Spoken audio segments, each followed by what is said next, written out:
وہ عجیب صورتحال سے دو چار تھا۔ 2-4 روز کی بات ہوتی تو کوئی بات نہ تھی، چند روز کی تلخی کو وہ کڑوی کسیلی دوا سمجھ کے صبر کے گھونٹ الگ سے اتار لیتا، مگر اس کا مسئلہ ایک مستقل درد سر کی صورت اختیار کرتا چلا جا رہا تھا، ایک ایسا درد سر جس کا علاج اسے دور دور تک نظر نہیں آتا تھا۔ اور اس درد کی وجہ تھی اس کی بیوی، حسین و جمیل بیوی، 18 سالہ لاڈو۔ لاڈو سے اس کی شادی کو زیادہ عرصہ نہیں ہوا تھا۔ دیکھنے والوں کی نظر میں وہ ایک بے جوڑ جوڑا تھا۔ منظور احمد عرف جوہرا کی عمر لگ بھگ 60 سال تھی اور وہ شکل و صورت کا بھی اچھا نہیں تھا۔ اس کے مقابلے میں لاڈو کہیں کم عمر اور حسن و جمال کا شاہکار تھی۔ عمروں کے اس فرق نے ان کی جوڑی کو مذاق خیز بنا دیا۔ جوہرا اپنی وضاحت سے ایسا دکھائی دیتا کہ ان دونوں پر پہلو حور میں لنگور، خدا کی قدرت والا محاورہ سونا آنے فٹ بیٹھتا۔ یہی منظور احمد جوہرا اس وقت میرے سامنے بیٹھا ہوا تھا۔ جب میں تھانے میں داخل ہوا تو جوہرا برآمدے میں ایک چوبی بینچ پر مجھے بیٹھا ہوا دکھائی دیا۔ میں نے اسے کوئی فریادی سمجھ کر اپنے کمرے میں بلا لیا اور وہ واقعی میرے پاس ایک فریاد لے کر آیا تھا، تاہم اس کی فریاد بڑی ہی دلچسپ اور سنسنی خیز تھی۔ میں نے رسمی سلام دعا کے بعد اس سے اس کی آمد کی خیریت پوچھی تو وہ پھٹ پڑا اور اس نے دکھی لہجے میں بتایا، تھانے دار صاحب، میں ایک عجیب و غریب مشکل میں پھنس گیا ہوں۔ کس قسم کی مشکل چاچا؟ میں نے اس کی طرف دیکھتے ہوئے سوال کیا۔ ابتدائی سلام دعا میں مجھے اس کا نام معلوم ہو چکا تھا۔ میں یہ بھی جان چکا تھا کہ وہ گاؤں گاؤں میں گھوم پھر کر کپڑا فروخت کرتا تھا اور عام طور پر وہ چاچا جوہرا کے نام سے مشہور تھا۔ میرے سوال کے جواب میں اس نے بتایا، تھانے دار صاحب، اس مشکل کا نام ہے تافو۔ ہے تافو؟ یہ تافو کون ہے چاچا؟ اس کا اصل نام تو الطاف ہے، چاچا جوہرا نفرت آمیز لہجے میں بولا، مگر سب اسے تافو تافو کہہ کر پکارتے ہیں۔ ہاں، جیسے لوگ تمہیں جوہرا کہتے ہیں، میں نے فوراً کہا تھا۔ اس نے ہمیں سر ہلایا اور بولا، جناب یہ تافو بہت ہی خبیث انسان ہے، اس نے میری زندگی نرک بنا دی ہے۔ کیوں؟ وہ تمہیں کیا کہتا ہے؟ میں نے اپنے سامنے رکھے ہوئے پیٹ پر تافو کا نام لکھتے ہوئے جوہرا سے پوچھا۔ اس نے بتایا، جناب یہ شیطان کا بچہ میری بیوی کو چھیڑتا ہے، اس پر نازیبا جملے کستا ہے اور نہایت ہی گھٹیا قسم کے اشارے بھی کرتا ہے۔ اس موقع پر میرے سوال کے جواب میں منظور احمد نے بتایا کہ اس کی بیوی کی عمر لگ بھگ 18 سال تھی اور وہ بہت خوبصورت تھی۔ میں نے اپنے سامنے بیٹھے ہوئے جوہرا کو دیکھ کر سمجھ گیا کہ ایک نوجوان اور خوبصورت بیوی کے ایسے شوہر کو ہر قسم کی مشکل کا سامنا ہوتا ہوگا۔ میں نے جوہرا سے پوچھا، جوہرا چاچا، کیا تم نے یہ جاننے کی کوشش کی ہے کہ آخر تافو چاہتا کیا ہے؟ وہ ایک بدمعاش اور آوارہ قسم کا شخص ہے جناب، جوہرا نے قدرے تیز لہجے میں بتایا۔ آپ خود سمجھدار ہیں، اندازہ لگا سکتے ہیں۔ میں نے تو بخوبی اندازہ لگایا تھا، تاہم جوہرا کی تسلی و تشویق کی خاطر میں نے اس سے کہا، ٹھیک ہے چاچا، میں نے تمہاری شکایت نوٹ کر لی ہے، میں آج ہی کسی وقت تافو کو تھانے بلا کر اس کے کان کھینچتا ہوں۔ تم فکر نہ کرو، آئندہ وہ تمہاری بیوی کی طرف آنکھ اٹھا کر بھی نہیں دیکھے گا۔ وہ میرا شکریہ ادا کر کے جانے لگا تو میں نے اسے روک لیا، پھر پوچھا، چاچا جاتے جاتے تافو کے بارے میں کچھ تو بتاتے جاؤ، اس کا پتہ اور ٹھکانہ؟ وہ اسی قصبے میں رہتا ہے جناب، میرے گھر سے 2 گلیاں آگے، جوہرا نے بتایا، اور سبزی منڈی میں اس کی چارے کی دکان ہے، جہاں خشک اور ہری دونوں قسم کا چارہ فروخت ہوتا ہے۔ دکانداری کے علاوہ وہ بدمعاشی اور غنڈہ گردی بھی کرتا ہے، بلکہ سچ پوچھے تو وہ دکانداری کی آڑ میں بدمعاشی ہی کرتا ہے۔ بڑا ہی اوشا اور آوارہ شخص ہے جناب۔ میں نے معائنہ خیز میں گردن ہلاتے ہوئے کہا، ٹھیک ہے، تافو کا اتنا ہی تعارف کافی ہے، باقی تفصیلات میں اسی کی زبانی سنوں گا۔ تم اب آرام سے جاؤ، سب کچھ ٹھیک ہو جائے گا۔ میں دوبارہ کب حاضر ہوں جناب؟ اس میں نے بتایا، پہلے مجھے تافو سے بات تو کر لینے دو چاچا، اسے گفتگو کے نتیجے میں جو بھی صورتحال سامنے آئے گی اس کی روشنی میں ہی آگے قدم بڑھایا جا سکتا ہے۔ ویسے تم 2-4 روز بعد تھانے کا چکر لگا لینا۔ وہ میرا شکریہ ادا کر کے رخصت ہو گیا۔ 60 سالہ چاچا جوہرا اپنی نوجوان بیوی کی وجہ سے جس مصیبت میں مبتلا ہوا تھا اس کا مجھے بخوبی احساس ہو چکا تھا۔ جب کوئی مرد بڑھاپے میں کسی نوعمر لڑکی سے شادی کرتا ہے تو اسے اندرون خانہ اور بیرون خانہ بہت سے مسائل کا سامنا کرنا پڑتا ہے۔ جوہرا نے اپنے بیرون خانہ مسائل کی شکایت تو درج کروا دی تھی، تاہم اندرون خانہ مسئلے کا کوئی ذکر نہیں کیا تھا۔ البتہ جوہرا کی صحت اور دیگر معاملات کی پیش نظر مجھے دال میں بہت کچھ کالا نظر آ رہا تھا۔ اس روز میرے تھانے میں بہت زیادہ مصروفیت رہی۔ انتہائی فوری نوعیت کے کچھ معاملات نپٹانے میں پورا دن گزر گیا، اور رات کو جب میں تھانے سے ملحقہ اپنے کوارٹر میں آرام کر رہا تھا تو بستر پر لیٹے لیٹے میرا خیال جوہرا کی طرف چلا گیا۔ مجھے افسوس بھی ہوا کہ اس روز میں طافو کو تھانے بلوا کر پوچھ تاچھ نہیں کر سکا۔ سونے سے پہلے میں نے ارادہ کیا کہ آئندہ روز تھانے پہنچتے ہی میں پہلا کام یہی کروں گا۔ جوہرا جس قسم کی پریشان کن صورتحال سے دوچار تھا وہ تشویشناک ہونے کے ساتھ ساتھ خطرناک بھی تھی۔ دوسرے روز میں نے اپنے کمرے میں پہنچتے ہی ایس آئی باقر علی کو اپنے پاس بلوا لیا۔ باقر علی اس تھانے کا سب سے زیادہ قابل اعتماد اہلکار تھا۔ میں 8-10 مہینے پہلے اس تھانے میں تعینات ہوا تھا۔ تھانہ اس قصبے میں اتنی تفصیل سے نہیں جانتا تھا جتنا کہ باقر علی اسی قصبے کا رہنے والا تھا۔ باقر علی نے میرے کمرے میں پہنچتے ہی مجھے سلیوٹ کیا اور پھر بڑے مودبانہ لہجے میں کہا، جی ملک صاحب، کیسے یاد فرمایا ہے آپ نے؟ کوئی حکم؟ بیٹھ جاؤ باقر علی، میں نے مسکراتے ہوئے کہا۔ حکم بھی بتاتا ہوں۔ تھانے کا دیگر عملہ مجھے سرکے کا مخاطب کرتا تھا سوائے باقر علی کے۔ باقر علی نے اول روز سے ہی مجھے ملک صاحب کہنا شروع کیا تھا اور میں نے اس کی طرز تخاطب پر کبھی برا نہیں منایا۔ باقر کے انداز سے ایک خاص قسم کی اپنائیت کا احساس ہوتا۔ ویسے بھی وہ ایک خوش اخلاق اور تعاون کرنے والا پولیس اہلکار تھا۔ میری اس سے بڑی ہی اچھی انڈر اسٹینڈنگ ہو گئی تھی۔ ایسا ہی کرسی کھینچ کر بیٹھ گیا اور سوالیہ نظر سے مجھے تکنے لگا۔ میں نے کہا، باقر علی، تم تو اسی قصبے کے رہنے والے ہو، اس لیے یہاں کے خاص سے خاص لوگوں سے بھی تم واقف ہوگے اور عام سے عام لوگوں سے بھی۔ جی ہاں ملک صاحب، اس نے ہمیں سر ہلایا، میں ہر خاص و عام سے اچھی طرح واقف ہوں۔ کیا کوئی خاص بات ہے جناب؟ میں نے کہا، باقر علی، بات تو عام سی ہے، لیکن اگر اس مسئلے کا حل نہ کیا گیا تو آگے چل کر یہی عام بات خاص و خاص شکل بھی اختیار کر سکتی ہے۔ کون سی بات ہے ایسی جناب؟ وہ ہمتن گوش ہو گیا۔ میں نے کہا، یہاں کی سبزی منڈی میں چارہ فروش کی ایک دکان ہے، مجھے اس چارہ فروش کے بارے میں معلومات درکار ہے۔ ملک صاحب، سبزی منڈی میں 3-4 چارہ فروش ہیں، ایس آئی نے بتایا۔ آپ کا اشارہ کس طرف ہے؟ میں نے کہا، میں چارہ فروش الطاف عرف طافو کی بات کر رہا ہوں۔ اس کی دکان پر خشک اور ہرا دونوں قسم کا مویشیوں کا چارہ فروخت ہوتا ہے۔ طافو، ایس آئی نے زیر لب دہرایا۔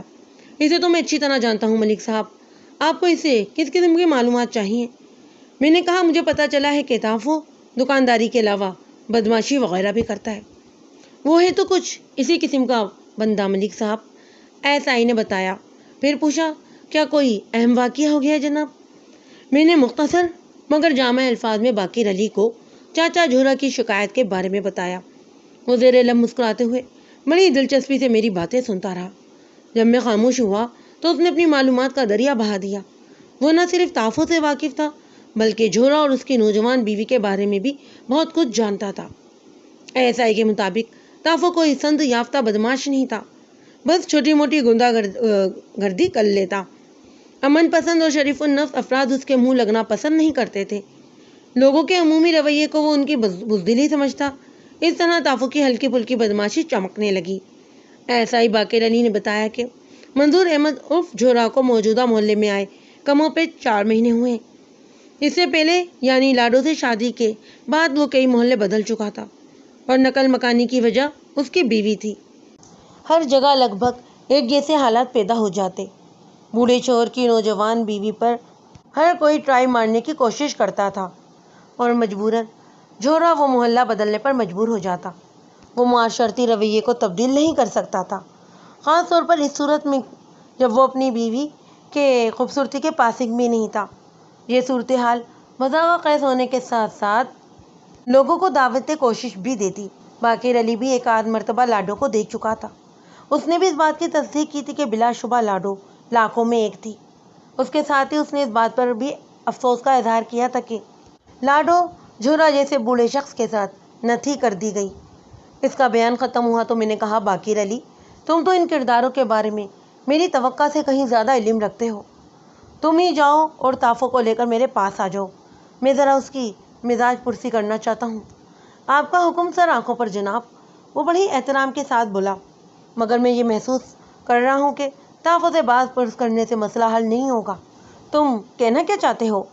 اس نے کہا، اگر آپ کی سرزش کے بعد طافو رائے راست پر آ بھی گیا تو اس بات کی کوئی گارنٹی نہیں دی جا سکتی کہ کوئی دوسرا یہی کہانی دہرانے کی کوشش نہیں کرے گا۔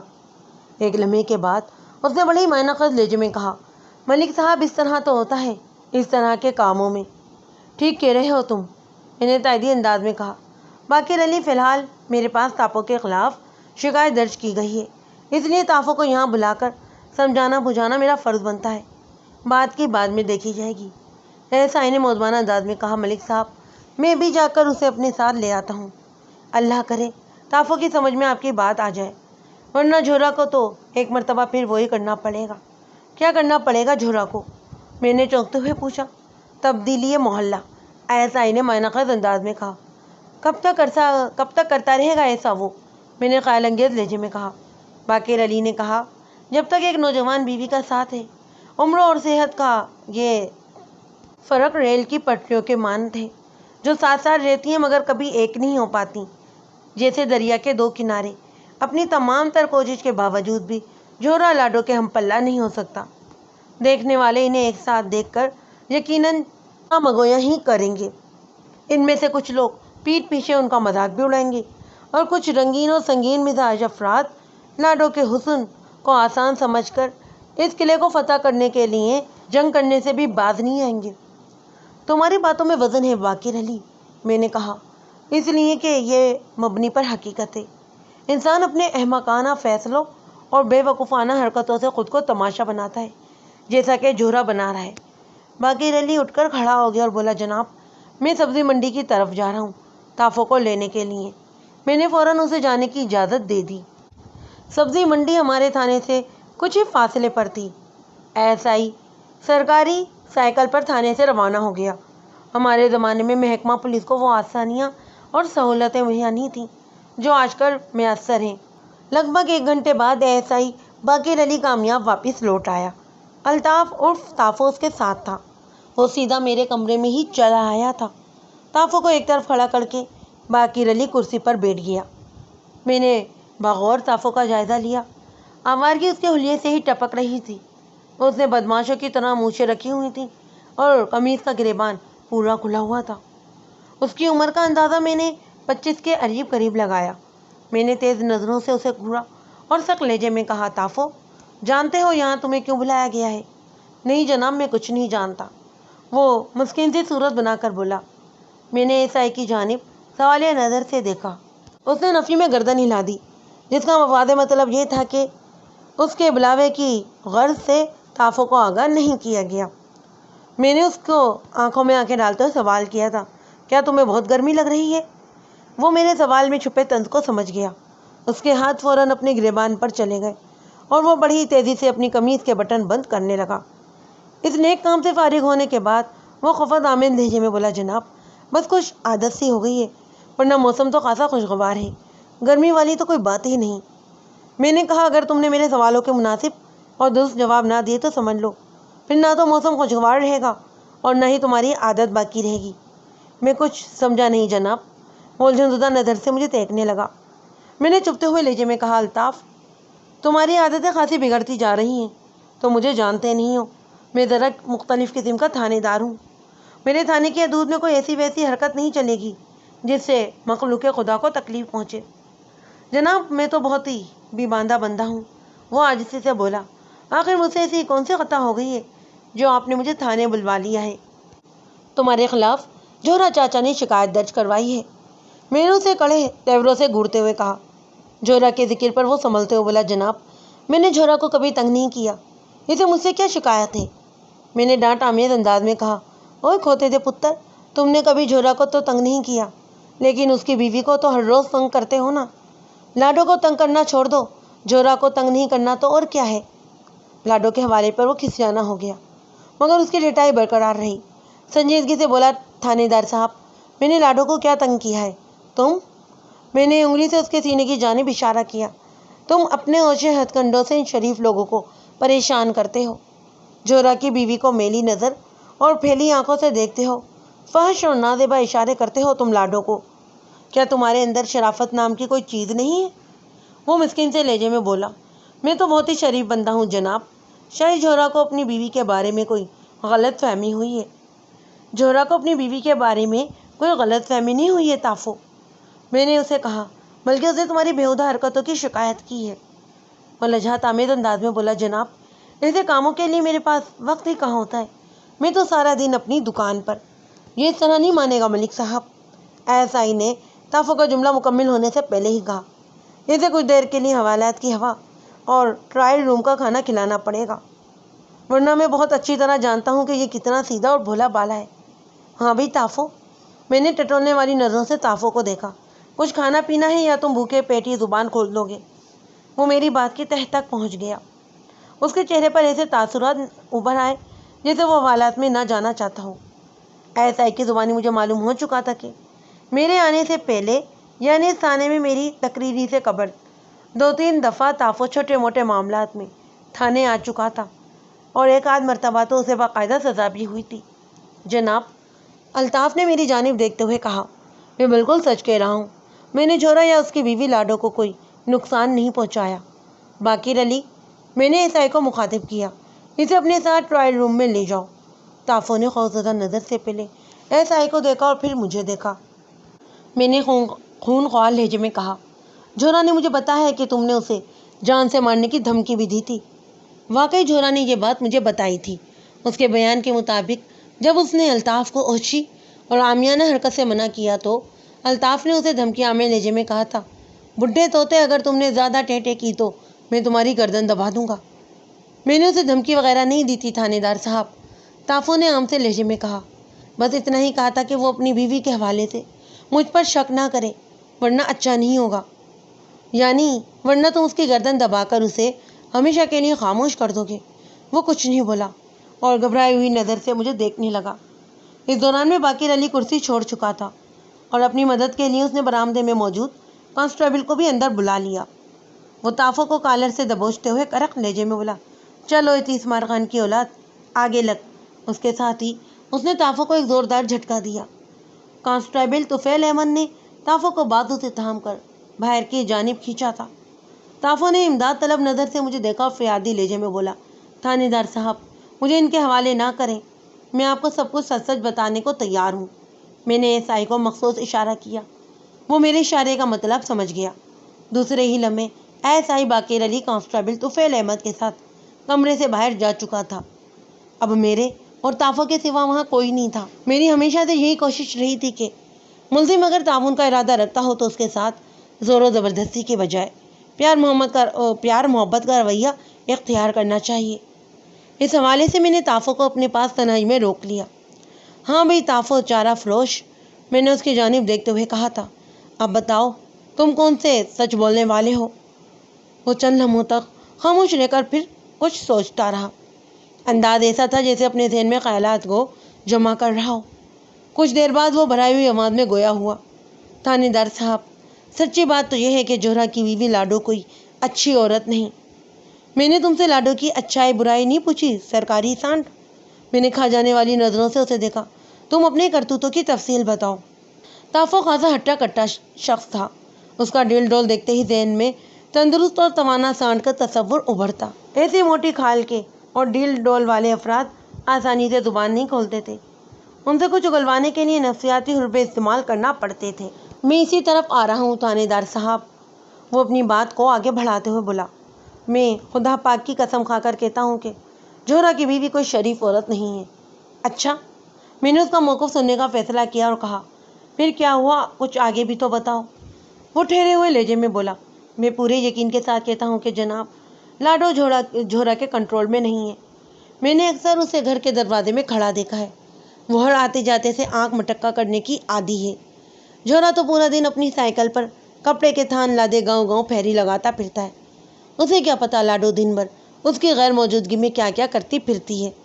وہ تو رات گئے گھر واپس لوٹتا ہے اور صبح سویرے پھر گھر سے نکل جاتا ہے۔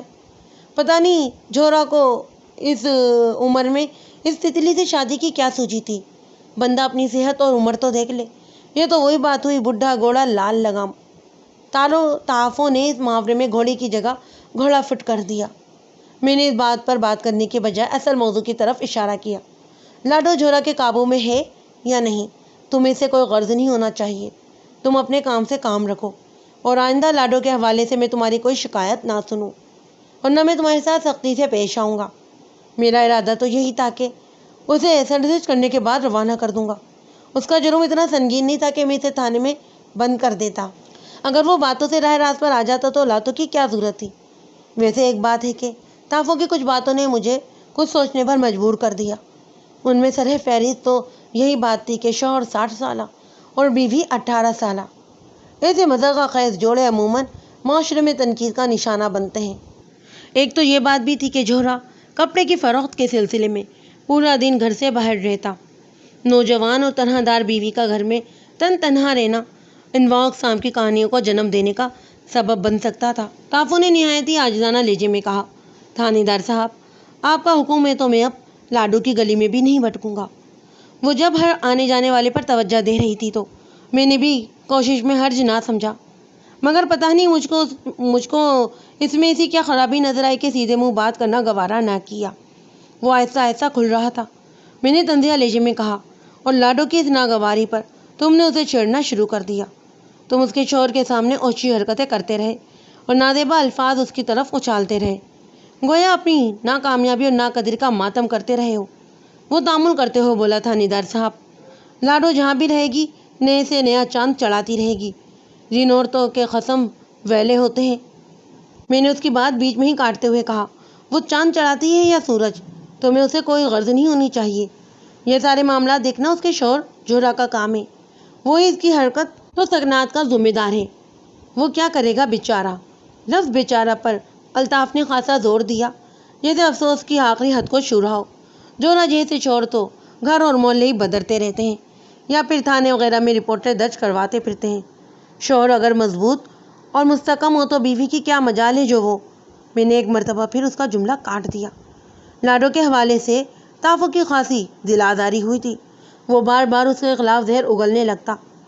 اس کی بات کی قطع کلامی کرتے ہوئے میں نے کہا، تمہاری بات سے اندازہ ہوتا ہے کہ تم جوہرا کے ماضی کو بھی کھنگال ڈالا ہے۔ میں نے ایسی کوئی بات نہیں کی جناب۔ وہ حیرت سے بولا۔ میں نے کہا، تمہیں یہ بات معلوم ہو چکی ہے کہ جوہرا اپنی بیوی کی وجہ سے کئی محلے بدل چکا ہے۔ وہ فخری انداز میں سینہ پھلاتے ہوئے بولا، ساری خبریں رکھنا پڑتی ہیں جناب۔ میری معلومات کے مطابق شادی کے بعد جوہرا اب تک 4 محلے بدل چکا ہے۔ ایسا ہی باقر علی نے بھی مجھے کچھ اسی قسم کی معلومات فراہم کی تھیں۔ میں نے تافو کو مخاطب کرتے ہوئے کہا، 100 باتوں کی ایک بات ہے تافو کہ تم اب میری ہدایت پر سختی سے عمل کرو گے۔ بالکل تھانے دار صاحب، وہ بڑی فرما برداری سے بولا، آپ جو کہیں گے میں وہی کروں گا۔ میں نے کہا، تم ہر ممکن طور پر جوہرا اور لاڈو سے دور رہنے کی کوشش کرو گے اور آئندہ اس سلسلے میں مجھ تک تمہاری کوئی شکایت نہیں پہنچنا چاہیے، سمجھ گئے؟ چنگی طرح سمجھ گیا سرکار، وہ ہمیں سر ہلاتے ہوئے بولا تھا۔ آپ جو کہیں گے میں وہی کروں گا۔ میں نے کہا، تم ہر ممکن طور پر جوہرا اور لاڈو سے دور رہنے کی کوشش کرو اور دوسروں کے معاملات میں سوچنے اور پڑھنے کی بجائے صرف اور صرف اپنے معلومات پر دھیان دو تو اچھا ہے، باقی سب سے میں خود نبٹ لوں گا۔ وہ مشورہ دینے والے انداز میں بولا، تھانے دار صاحب، میرا خیال ہے کہ اگر آپ جوہرا اور اس کی بیوی سے نبٹ لیں تو مسئلہ حل ہو جائے گا، کیونکہ جب تک بیماری کی وجہ موجود رہے گی تو علاج سے کوئی فائدہ نہیں ہوگا۔ اس کے بعد معقول اور مفید تھی۔ میں نے اسے یقین دلایا کہ اس سلسلے میں کوئی قدم اٹھاؤں گا۔ واقعی میرا ایسا ارادہ بھی تھا۔ تھوڑی دیر بعد تافو تھانے سے رخصت ہو گیا، اس وعدے کے ساتھ کہ وہ مجھے کسی بھی قسم کی شکایت کا موقع نہیں دے گا۔ میرا مقصد بھی یہی تھا۔ جوہرا نے جو شکایت میرے پاس درج کروائی تھی، میں نے اسے دور کرنے کا بندوبست کر دیا تھا۔ گویا میں نے اپنی پیشہ ورانہ ذمہ داری پوری کر دی۔ تاہم میں تھانے دار ہونے کے ساتھ ساتھ ایک انسان بھی تھا۔ میرے اندر بھی تجسس کا مادہ موجود تھا۔ میرا ذہن ان خطوط پر بھی سوچ رہا تھا کہ آخر لاڈو نے کیا دیکھ کر جوہرا سے شادی کی تھی، اور جب جوہرا نے بڑھاپے کے عالم میں ایک نوجوان لڑکی سے شادی کر ہی لی تھی تو آئندہ کے لیے اس نے کیا سوچ رکھا تھا؟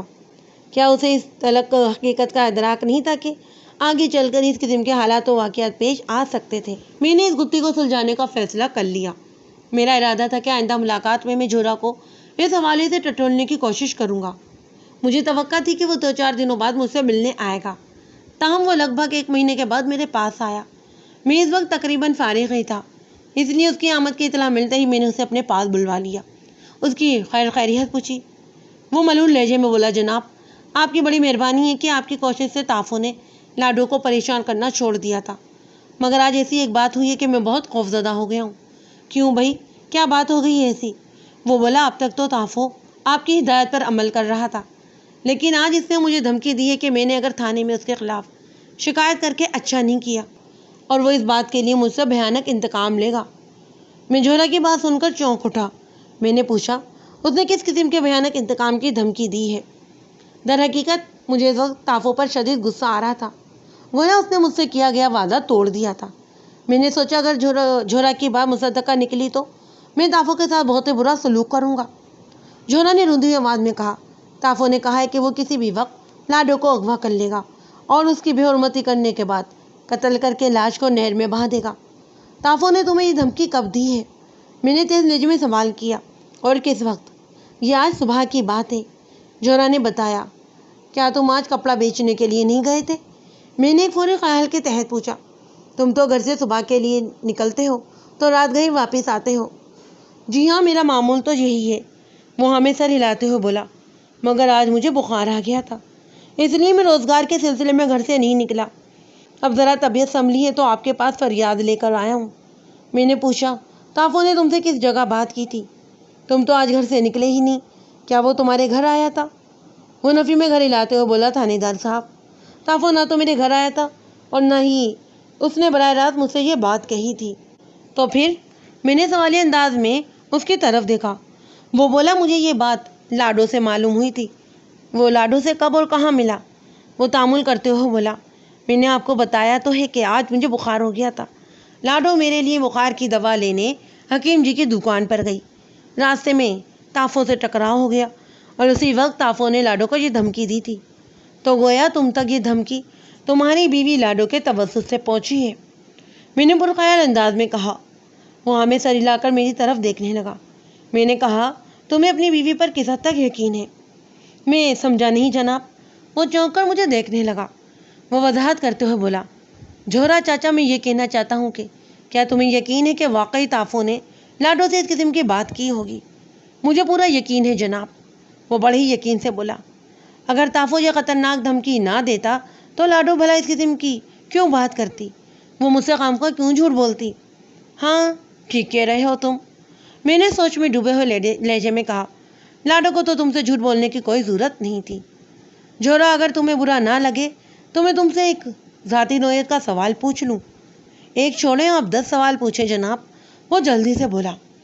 میں نے پوچھا، مجھے پتہ چلا ہے کہ تم پہلے بھی اس سلسلے میں کئی محلے بدل چکے ہو۔ کس سلسلے میں جناب؟ میں نے معنقد لہجے میں کہا۔ لاڈو کے سلسلے میں چاچا جوہرا۔ وہ جھپ گیا، پھر ندامت آمیز لہجے میں بولا، کیا کروں تھانے دار صاحب، میں تو بہت پریشان ہو گیا ہوں۔ وہ اچانک پھٹ پڑا۔ جہاں جاتا ہوں کوئی نہ کوئی لفنگا لاڈو کے پیچھے لگ جاتا ہے، میں کہاں تک اسے چھپاتا پھروں؟ میں جوہرا کی پریشانی کو بخوبی سمجھ رہا تھا۔ میں نے اچانک اس کی دکھتی رگ پر انگلی رکھ دی اور وہ اپنا درد اگلنے لگا۔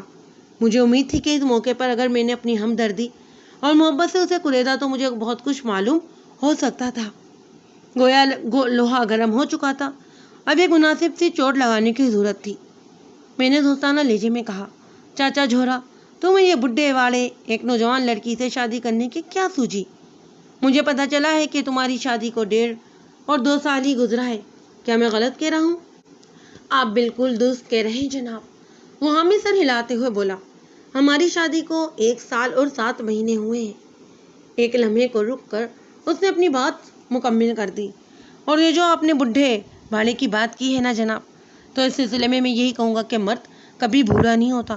آپ نے ساٹا پاٹا کی مثال تو سنی ہوگی۔ سن رکھی ہے میں نے مثال، لیکن سامنے بیٹھا ہوا میرے منظور احمد عرف جوہرا ساٹا پاٹا کے معیار پر پورا نہیں اترتا تھا۔ کھنڈر کو دیکھ کر یہ تو اندازہ ہوتا تھا کہ کبھی عمارت شاندار رہی ہوگی، مگر اب وہ عمارت ختم ہو چکی تھی۔ جہاں تک نگاہ جاتی تھی کھنڈر کی ویرانی اور سنسانی ہی نظر آتی۔ میں نے اپنی کوریت جاری رکھی، چاچا جوہرا، کیا لاڈو تمہاری پہلی بیوی ہے؟ پہلی ہی سمجھے جناب۔ کیا مطلب ہے تمہارا؟ میں نے پوچھا۔ پہلی ہی سمجھے تھے، کیا مراد ہے تمہاری؟ وہ بولا، میں یہ کہنا چاہتا ہوں تھانے دار صاحب کہ میں نے جوانی میں ایک شادی کی تھی، لیکن وہ عورت زیادہ عرصہ زندہ نہیں رہی، اور اس شادی کے سلسلے میں میرے ساتھ دھوکہ کیا گیا تھا۔ ایک بیمار لڑکی کو میرے پلے باندھ دیا گیا، مجھے اس کی بیماری سے بے خبر رکھا گیا۔ وہ عورت کسی خطرناک اور موذی مرض میں مبتلا تھی۔ میرے گھر آنے کے کچھ ہی عرصے بعد اس کا انتقال ہو گیا۔ وہ جتنے دن میرے گھر میں رہی میں اس کے علاج معالجے میں ہی الجھا رہا۔ وہ سانس لینے کو رکا، پھر اپنی بات کو جاری رکھتے ہوئے بولا، تھانے دار صاحب، یہی وجہ ہے کہ میں لاڈو سے اپنی شادی کو پہلی شادی کہتا ہوں۔ کلثوم سے میری شادی ہوئی نہ ہوئی ایک ہی برابر تھی۔ کلثوم تمہاری پہلی بیوی کا نام تھا؟ اس نے ہمیں گردن ہلائی۔ میں نے کہا، تم نے اپنے تئیں چاہے کچھ بھی سمجھتے رہو چاچا جھورا، مگر حقیقت نہیں بدلی جا سکتی، اور حقیقت یہی ہے کہ پہلی شادی تمہاری کلثوم سے ہوئی تھی۔ اس نے تصدیق یا تردد میں کچھ نہ کہا اور خاموش نظروں سے مجھے تکتا رہا۔ میں نے زاویہ سوالات تھوڑا سا تبدیل کرتے ہوئے پوچھا، چاچا جھورا، کلثوم سے شادی کے وقت تمہاری عمر کیا رہی ہوگی؟ اس وقت میں بھرپور جوان تھا تھانے دار صاحب۔ میں نے عمر پوچھی۔ وہ کچھ سوچتے ہوئے بولا، لگ بھگ 20 سال، اور اس وقت تم کم و بیش 60 سال کے ہو گئے ہو۔ بالکل جناب، وہ یقین سے بولا۔ میں نے پوچھا، گویا 40 سال تک تم نے ایسی ہی زندگی گزار دی؟ وہ بولا، بات دراصل یہ ہے جناب کہ کچھ عرصہ پہلے لاڈو کی ماں کا انتقال ہو گیا تھا۔ 1 سال بعد خیر دین نے ایک بیوہ عورت سے شادی کر لی۔ وہ عورت بڑی ہی تیز اور ترار نکلی۔ لاڈو اس کو ایک آنکھ نہیں باندھی تھی، اور لاڈو بھی اپنی سوتیلی ماں کے لیے دل میں کچھ خاص جذبات نہیں رکھتی تھی۔ دونوں میں ہائے دن تو تکار اور نوک جھونک چلتی رہتی۔ اس سلسلے میں خیر دین نے ہمیشہ اپنی بیوی کا ساتھ دیا۔ وہ پوری طرح سے اس عورت کی مٹھی میں تھا۔ بعض لوگوں کا تو خیال یہ تھا کہ خیر دین کی بیوی نے اپنے شوہر کو الو کا گوشت کھلا دیا ہے۔ خیر دین کی بیوی کی الٹی سیدھی پٹیوں میں آ کر آخرکار خیر دین اپنی بیٹی کے خلاف ہو گیا۔ نتیجے میں لاڈو بھی اپنی باپ سے نفرت کرنے لگی۔ پھر ایک روز لاڈو اور اس کی سوتیلی ماں میں اس زور کی لڑائی ہوئی کہ خیر دین کا غصہ 7ویں آسمان کو چھونے لگا۔ اس نے اپنی بیوی کو سچا اور بیٹی کو جھوٹا سمجھتے ہوئے اس رات لاڈو پر ہاتھ اٹھایا اور اس کی ٹھیک ٹھاک پٹائی کر دی۔ اس پر بھی خیر دین کی بیوی کا کلیجہ ٹھنڈا نہیں ہوا، اور اس نے خیر دین پر زور دیا کہ اس گھر میں ان دونوں میں سے کوئی ایک ہی رہے گا۔ اگر خیر دین اسے اپنی بیوی بنا کر رکھنا چاہتا ہے تو اسے اپنی بیٹی کو یہاں سے دفن کرنا ہوگا۔ خیر دین اس بری طرح بیوی کے چنگل میں پھنس چکا تھا کہ اس نے اپنی بیٹی کے خلاف فیصلہ سنا دیا۔ اس نے اپنی بیوی سے وعدہ کیا کہ وہ جلد از جلد لاڈو کو اس گھر سے چلتا کر دے گا۔ چاچا جھورا کی اس کہانی میں ذرا وقفہ آیا تو میں نے لقمہ دیا، اور خیر دین نے اپنی بیٹی کو گھر سے چلتا کرنے کی یہ ترکیب نکالی کہ اس نے تمہارے ہاتھوں سے فروخت کر دیا۔ حقیقت بڑی تلخ ہوتی ہے تھانے دار صاحب، وہ ہمیں سر ہلاتے ہوئے بولا، اور یہ حقیقت ہے کہ خیر دین نے اپنی بیٹی کو میرے ہاتھ میں 500 روپے کے عوض بیچا تھا۔ میں نے پوچھا، کیا اس موقع پر لاڈو نے کوئی احتجاج نہیں کیا؟ وہ بیچاری کیا احتجاج کرتی؟ جھورا نے افسوسناک انداز میں کہا، اس نے تو شکر کیا ہوگا کہ ایک مستقل عذاب سے اسے نجات مل گئی۔ میں نے کہا، چاچا جھورا، تم نے لاڈو کے جو سابق حالات بتائے ان کے پیش نظر تو یہی کہا جا سکتا ہے کہ لاڈو ایک عذاب مسلسل میں مبتلا تھی۔ میرا مطلب یہ تھا کہ اس نے اپنی عمر سے کہیں زیادہ عمر کے شخص سے شادی پر کوئی اعتراض نہیں کیا تھا۔ ممکن ہے کہ اس نے اعتراض کیا ہو، جھورا نے کہا، لیکن اس کے اعتراض پر غور کرنے کی فرصت کسے تھی؟ اور وہ بھی یہ سوچ کر مطمئن ہو گئی کہ چلو سوتیلی ماں کی اذیت ناک باتوں سے نجات ملے گی۔ اس نے کہا، شادی کے بعد لاڈو نے مجھے بتایا تھا کہ اس کی سوتیلی ماں اس کے باپ کو اس کے کردار کے بارے میں الٹی سیدھی پٹیاں پڑھاتی رہتی تھی۔ اس نے لاڈو پر یہ بھی الزام لگایا تھا کہ وہ چوری چھپے کسی لڑکے سے ملتی رہتی تھی۔ اس پر خیر دین نے لاڈو کو کوٹتے ہوئے اس نام نہاد لڑکے کے بارے میں بھی پوچھا تھا، لیکن ایسا کوئی لڑکا لاڈو کی زندگی میں آیا ہی نہیں تھا، تو وہ نام کس کا لیتی؟ لاڈو کی خاموشی اور مسلسل خاموشی نے خیر دین کے شک کو پختہ کر دیا، اور وہ بھی اپنی بیوی کا ہم زبان ہو گیا۔ سوتیلی ماں کے الزام سے لاڈو کو اتنا دکھ نہیں پہنچا تھا جتنا خیر دین کے رویے سے پہنچا۔ وہ اب اپنے باپ سے اس قسم کے سلوک کی توقع نہیں کر رہی تھی۔ اسے کیا معلوم تھا کہ اس کا باپ ایک فتنہ پرور عورت کا شوہر تھا، شوہر بھی ہے جس کے لیے زن مرید کا لفظ موضوع تھا۔ چاچا جھورا کا طویل بیان ختم ہوا تو میں نے کہا، ایک بات بتاؤ چاچا، کیا لاڈو تمہارے ساتھ خوش ہے؟ بہت خوش ہے جناب، وہ جلدی سے بولا۔ میں اس کی چھوٹی سے چھوٹی بات کو اہمیت دیتا ہوں، اس کی ہر خواہش اور فرمائش کو پورا کرنے کی کوشش کرتا ہوں۔ اس کے لیے تو ایسا ہی ہے کہ جیسے وہ دوزخ سے نکل کر جنت میں آ گئی ہو۔ میں نے کہا، وہ تو دوزخ سے نکل کر جنت میں آ گئی ہے، مگر تمہاری زندگی مستقل طور پر پریشانی میں آ گئی ہے۔ وہ چونکتے ہوئے لہجے میں بولا، کس پریشانی کا ذکر کر رہے ہیں آپ؟ بھائی یہی پریشانی کہ تمہیں آئے روز محلہ بدلنا پڑتا ہے۔ یہ تو آپ ٹھیک کہہ رہے ہیں جناب، ایسا کب تک چلتا رہے گا جھورا؟ آپ چاہیں تو سب کچھ ٹھیک ہو سکتا ہے۔ میں تو ایسا ضرور چاہوں گا چاچا، میں نے تسلیہ میں لہجے میں کہا۔ وہ بولا، دراصل غلطی میری اپنی ہے، مجھے پہلے واقعے کے بعد ہی پولیس کے پاس جانا چاہیے تھا۔ ان گنڈوں، بدماشوں اور لفنگوں سے آپ بہتر طور پر نمٹ سکتے ہیں۔ دیر آیت درست آیت، میں نے بے ساختہ کہا۔ اس کی سمجھ میں کچھ نہیں آیا، حیرت سے دیدے پھیلاتے ہوئے بولا، کیا آیت جناب؟ میں نے کہا، میرا مطلب یہ ہے کہ تم نے تھانے رپورٹ دجوانے کا فیصلہ بالکل ٹھیک کیا ہے۔ بس جناب، آپ اس الطاف کا کوئی معقول بندوبست کر دیں تو میں آپ کا شکر گزار ہوں گا۔ میں یہاں سے اب کہیں اور نہیں جانا چاہتا۔ اس موقع پر میں نے خاص حوالے سے ایک بات کرنا ضروری سمجھا۔ میں نے نہایت ہی سنجیدہ لہجے میں کہا تھا، چاچا جھورا، میری اس بات کا برا نہیں منانا۔ میں نے لاڈو کے حوالے سے کچھ اڑتی بھی سنی ہے۔ وہ کیا جناب؟ وہ محتاط نظروں سے مجھے دیکھنے لگا۔ میں نے کہا، چاچا، طافوں کا بندوبست کرنے سے کیا بات بن جائے گی؟ آپ کہنا کیا چاہتے ہیں جناب؟ میں یہ کہنا چاہتا ہوں چاچا، میں نے ایک لفظ پر زور دیتے ہوئے کہا، میں نے سنا ہے کہ طافوں کے علاوہ بھی کچھ افراد تمہارے گھر کے چکر کاٹتے ہیں، اور اس میں غالب ہاتھ لاڈو کی حوصلہ افزائی کا ہے۔ یہ بات کس نے بتائی ہے آپ کو؟ کسی نے بھی بتائی ہو، تم اس بارے میں کیا کہتے ہو؟ وہ نفرت آمیز لہجے میں بولا، مجھے یقین ہے اس قسم کی بکواس طافوں کے سوا اور کوئی نہیں کر سکتا، اور اس کی بھی ایک خاص سزا ہے۔ فرض کرو مجھے یہ بات طافوں ہی نے بتائی ہو، تو اس کی خاص سزا تمہارے نزدیک کیا ہو سکتی ہے؟ میں نے پوچھا، تم اتنے یقین سے کیسے طافوں کا نام لے رہے ہو؟ وہ بولا، جناب، یہ تو سیدھی سی بات ہے، میں نے طافوں کو اس کی نازیبا حرکات پر برا بھلا کہا تھا، اور لاڈو نے بھی 1-2 مرتبہ سخت الفاظ میں اسے ڈانٹ ڈپٹ کی ہے۔ انتقاماً وہ اس قسم کے گھٹیا الزامات لگا سکتا ہے۔ میں نے کہا، چاچا، تم طافوں کی طرف سے بے فکر ہو جاؤ، میں اسے اچھی طرح سمجھا دوں گا۔ آپ نے پہلے بھی تو اسے سمجھایا تھا، وہ شکایت آمیز لہجے میں بولا۔ 1 ماہ سکون رہا، اور اب اس نے پھر وہی اوچھی حرکتیں شروع کر دی ہیں۔ آج صبح اس نے لاڈو کو جس قسم کی بھی دھمکی دی ہے، اس کے بعد تو میں گہری تشویش میں مبتلا ہو گیا ہوں۔ وہ خبیث انسان کوئی ایسی ویسی حرکت نہ کر گزرے۔ میں نے مناسب الفاظ میں اسے تسلی دی اور کہا، تم بے فکر ہو جاؤ، میں کل ہی اس کو تھانے بلا کر بات کرتا ہوں۔ اگر اس نے کوئی گڑبڑ کی تو میں اس شیطان کو چھتر پہ چھتر ماروں گا، اور ضرورت پڑی تو حوالات میں بند بھی کر دوں گا۔ جھورا میرا شکریہ ادا کر کے رخصت ہو گیا۔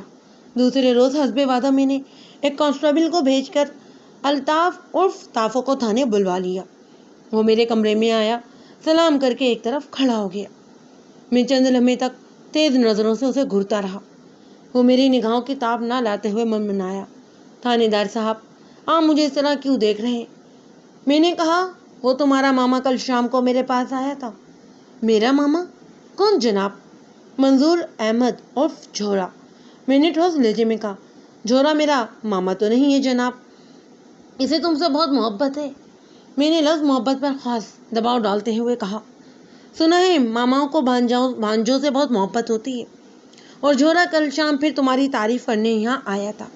طافوں نے میرے لہجے میں چھپے طنز کو اچھی طرح سمجھ لیا۔ ٹھہرے ہوئے لہجے میں بولا، اب چاچا جھورا کو کیا شکایت ہو گئی ہے مجھ سے؟ وہی پہلے والی شکایت ہے، میں نے کہا، بلکہ اس مرتبہ پہلے سے بھی زیادہ حالات سنگین ہیں۔ وہ گھگیانے والے انداز میں بولا، جناب، میں نے تو آپ کے حکم کی مطابق اس طرف جانا ہی چھوڑ دیا ہے۔ وہ دن اور آج کا دن میں نے جھورا کی شکل دیکھی ہے، اور نہیں لاڈو کی صورت۔ اتنا بڑا جھوٹ بولتے ہوئے تمہیں شرم نہیں آ رہی؟ میں نے ذیقن لہجے میں کہا، میں بالکل سچ کہہ رہا ہوں جناب۔ وہ رودنے والے انداز میں بولا، اوئے سچ کے گھوڑے! میں نے سخت لہجے میں کہا، میں نے تم پر پہلے ہی واضح کر دیا تھا کہ میں ذرا اور قسم کا تھانے دار ہوں، چکر بازی نہ کرنا مجھ سے۔ میں نے کوئی چکر بازی نہیں دی سرکار، وہ فریادی لہجے میں بولا، آپ چاہیں تو مجھ سے بڑی قسم لے لیں۔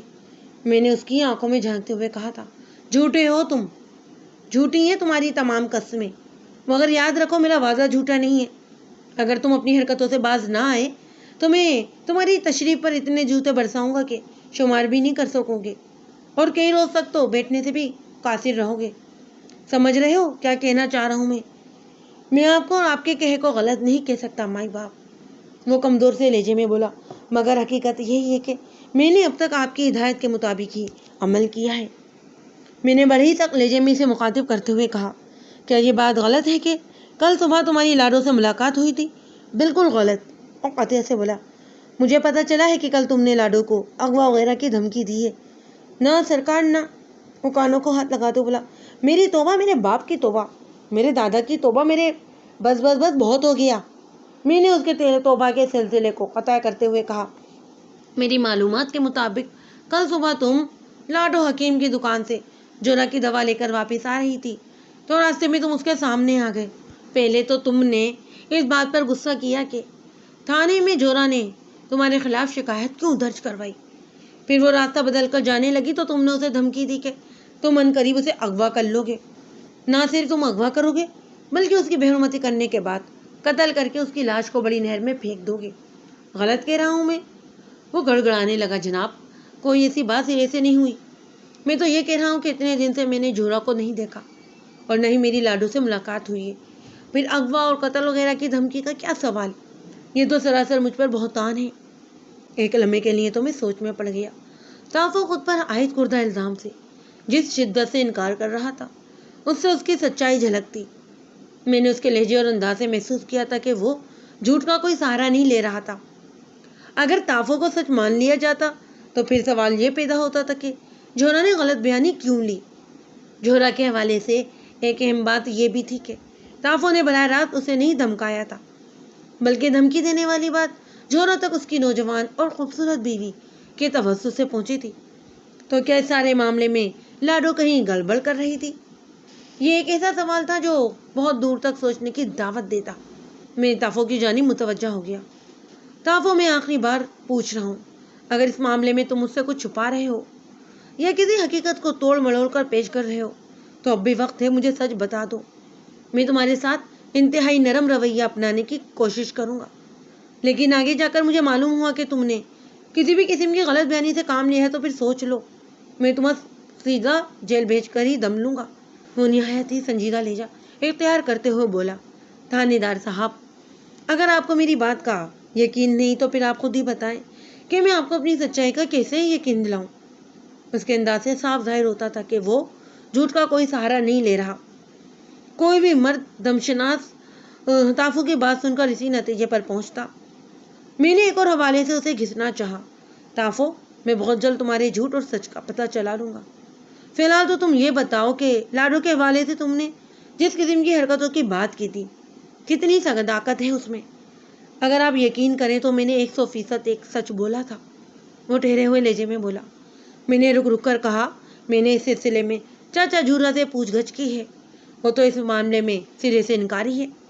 وہ اس بارے میں کیا کہتا ہے؟ اس کا کہنا ہے کہ تم لاڈو کو بدنام کرنے کے لیے اس کی بیوی کے خلاف افواہیں پھیلا رہے ہو۔ میں نے اس کے چہرے پر نگاہ جماتے ہوئے کہا۔ وہ عجیب سے لہجے میں بولا، اس سے مجھے کیا فائدہ ہو سکتا ہے؟ جورا کے مطابق تم انتقام میں ایسا کر رہے ہو۔ کیسا انتقام؟ اس نے پوچھا۔ میں نے اسے جورا کے موقف سے آگاہ کرتے ہوئے بتایا۔ جورا کا خیال ہے کہ تم نے اس کی بیوی پر ڈورے ڈالنے کی کوشش کی تھی۔ اس نے نہ صرف تمہیں بری طرح جھڑک دیا بلکہ تھانے میں تمہارے خلاف شکایت بھی درج کروا دی۔ ایک لمحے کو رک کر میں نے اس کی آنکھوں میں جھانکا اور کہا، جورا کے مطابق تم اپنی ناکامیابی اور بے عزتی کا بدلہ لینے کے لیے اس قسم کے ہتھ کنڈے استعمال کر رہے ہو۔ پہلی بات تو یہ ہے کہ مجھے اپنے کسی مقصد میں ناکامیابی کا منہ دیکھنا نہیں پڑا۔ وہ سنجیدگی سے بولا، میں نے لاڈو کی طرف قدم بڑھانے کی کوشش ضرور کی تھی، لیکن آپ کی سرزش کے بعد میں نے پلٹ کر اس طرف نہیں دیکھا۔ اگر آپ نے سختی سے منع نہ کیا ہوتا تو لاڈو چیز کیا تھی؟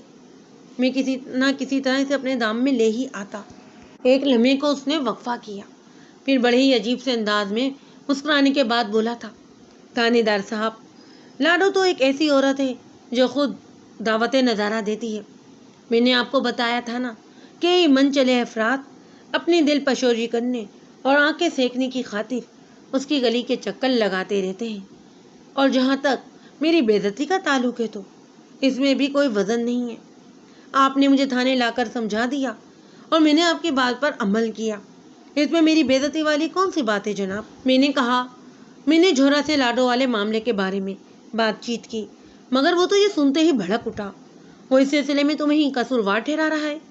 اس کی نظر میں اس کی بیوی انتہائی باحیا اور پاک باز عورت ہے، اور جس قسم کی سرگرمیوں کا تم نے ذکر کیا ہے ان سے تو اس کا دور دور کا بھی واسطہ نہیں۔ احمق ہے بڈھا، وہ استہزائیہ انداز میں بولا۔ تھانے دار صاحب، آپ میری ایک بات اپنے پاس نوٹ کر لیں، یہ شخص اپنی بیوی کی وجہ سے ایک دن بہت بڑا خسارہ اٹھائے گا۔ میں نے تافو سے پوچھا، اچھا تم ایک کام کرو۔ حکم کرے جناب، وہ ہاتھ باندھ کر بولا۔ تم نے بتایا ہے کہ بہت سے من چلے لاڈو کے گلی کے چکر میں اس کی پھیری لگاتے رہتے ہیں۔ میں نے اس کے چہرے پر نگاہ جماتے ہوئے کہا، اگر تمہارا بیان سچ ہے تو تمہیں اس کو سچ ثابت کرنے کے لیے ایک تجربے سے گزرنا پڑے گا۔ میں ہر تجربے سے گزرنے کے لیے تیار ہوں، مگر یہ کام تمہیں بہت احتیاط سے کرنا ہوگا۔ آپ کام تو بتائیں جناب، وہ بڑی سنجیدگی سے بولا۔ میں آپ کی توقع پر اترنے کی کوشش کروں گا۔ میں نے کہا، مجھے ان افراد کے نام اور پتے چاہیے جو تمہارے دعوے کے مطابق لاڈو کے دیدار کے لیے اس کے کوچے کے مسافر بنے ہوئے ہیں۔ یہ تو بہت ہی آسان سا کام ہے جناب، کیا تم یہ کام بآسانی کر سکتے ہو؟ بالکل، لیکن اس سلسلے میں ایک بات کا خیال رکھنا ہوگا، میں نے رازدارانہ انداز میں کہا۔ کسی بھی طرح لاڈو یا جوہرا کو کسی بھی قسم کا شک نہیں ہونا چاہیے، وہ پہلے ہی تمہاری طرف سے سخت بدگمان ہے۔ وہ معنی خیز انداز میں سر کو ہاں میں ہلاتے ہوئے بولا، میں آپ کی بات اچھی طرح سے سمجھ رہا ہوں، آپ فکر ہی نہ کریں، میں ان دونوں کو اس سلسلے میں ذرا سے بھی بھنک نہیں پڑنے دوں گا۔ میں یہ کام اتنی صفائی سے کروں گا کہ سانپ بھی مر جائے گا اور لاٹھی بھی سلامت رہے گی۔ انشاءاللہ آپ کو کسی بھی قسم کی شکایت نہیں ہوگی۔ تو پھر ٹھیک ہے بھائی، میں نے اطمینان بھرے انداز میں کہا، تم آج ہی سے اس سلسلے میں کوششیں شروع کر دو۔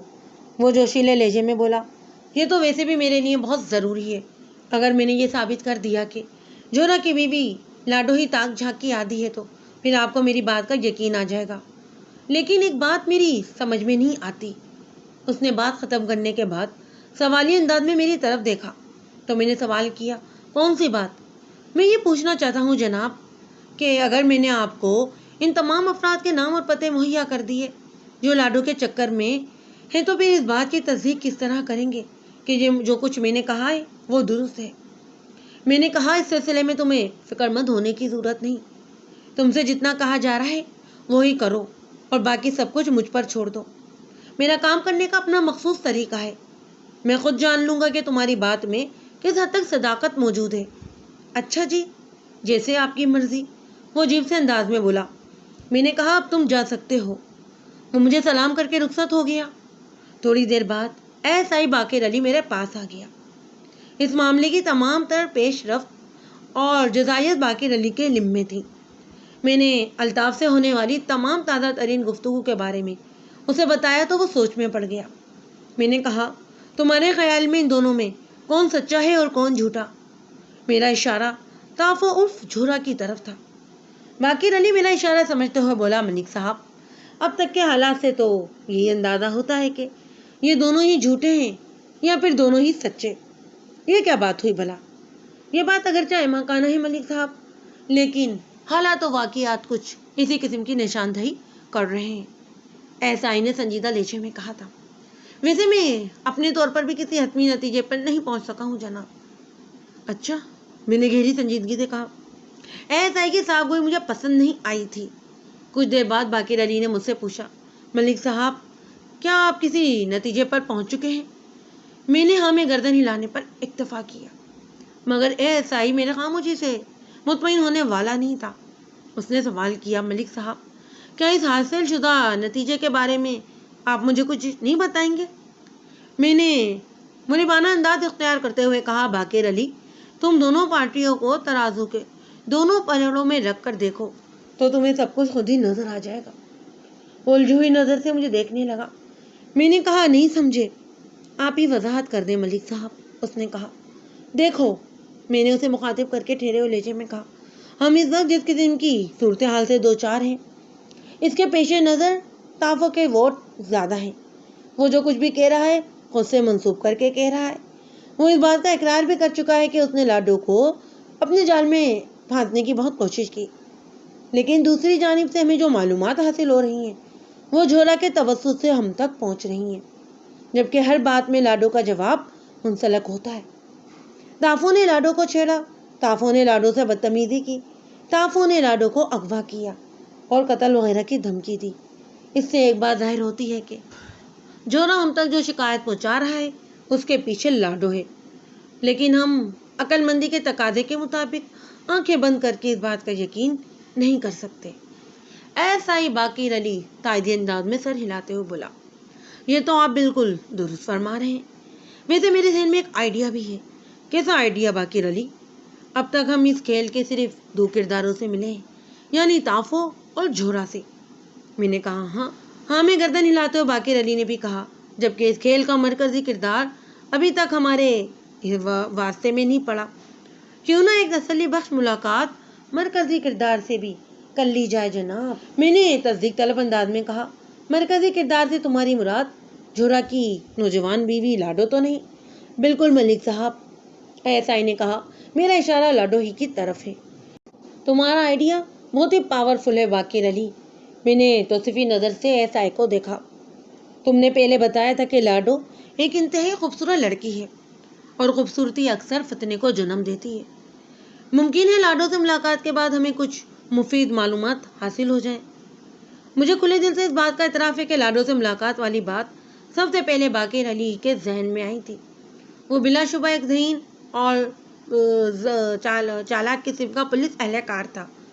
میں نے اس کے آئیڈیا کی تائید کی تو اس نے کہا، ملک صاحب آپ کا ارادہ کیا ہے؟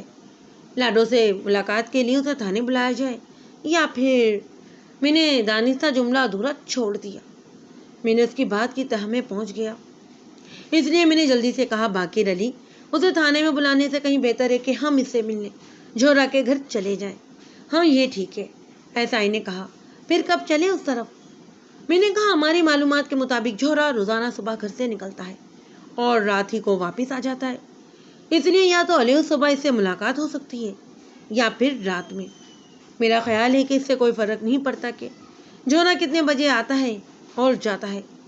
ایسائی نے خیال آرائی کی، ہمیں لاڈو سے ملنا چاہتے ہیں، وہ تو دن بھر گھر میں ہی رہتی ہے، ویسے بھی جھورا کی غیر موجودگی میں وہ ذرا کھل کر بات کر سکیں گی۔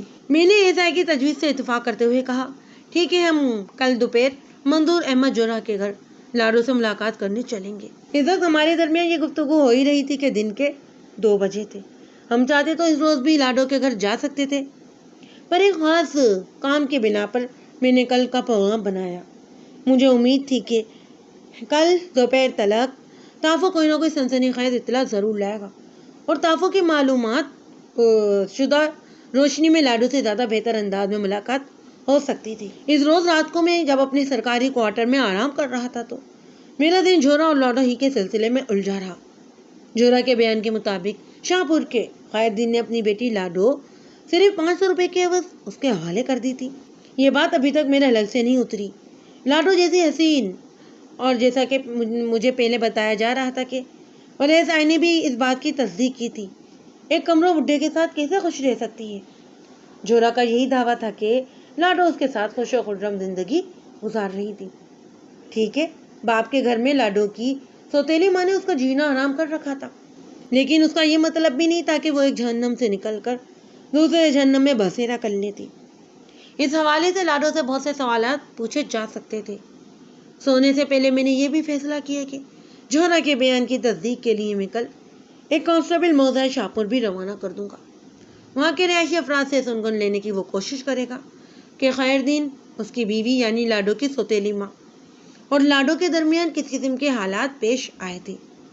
دوسرے دن میں حسب معمول تیار ہو کر تھانے پہنچا تو ایک عجیب و غریب صورتحال میری منتظر تھی۔ مجھے تو یہ توقع تھی کہ آج تافو سے ملاقات ہو جائے گی، لیکن تافو کے بجائے جھورا کی شکل دیکھ کر مجھے عجیب سا لگا۔ اس وقت وہ عجیب و غریب شکل کا موقع بنا ہوا تھا۔ میں کمرے میں آ کر اپنی سیٹ پر بیٹھا ہی تھا کہ وہ میرے پیچھے پیچھے وہاں پہنچ گیا۔ اس کی حالت کو دیکھتے ہوئے میں نے تشویشناک انداز میں دریافت کیا تھا، کیا بات ہے چاچا؟ وہ فریاد کناں انداز میں بولا، میں لٹ گیا سرکار، سب کچھ چلا گیا میرا۔ ہوا کیا ہے آخر؟ ہونا کیا تھا سرکار؟ وہ بے ربط لہجے میں بولا، وہی ہوا جو ہونا تھا۔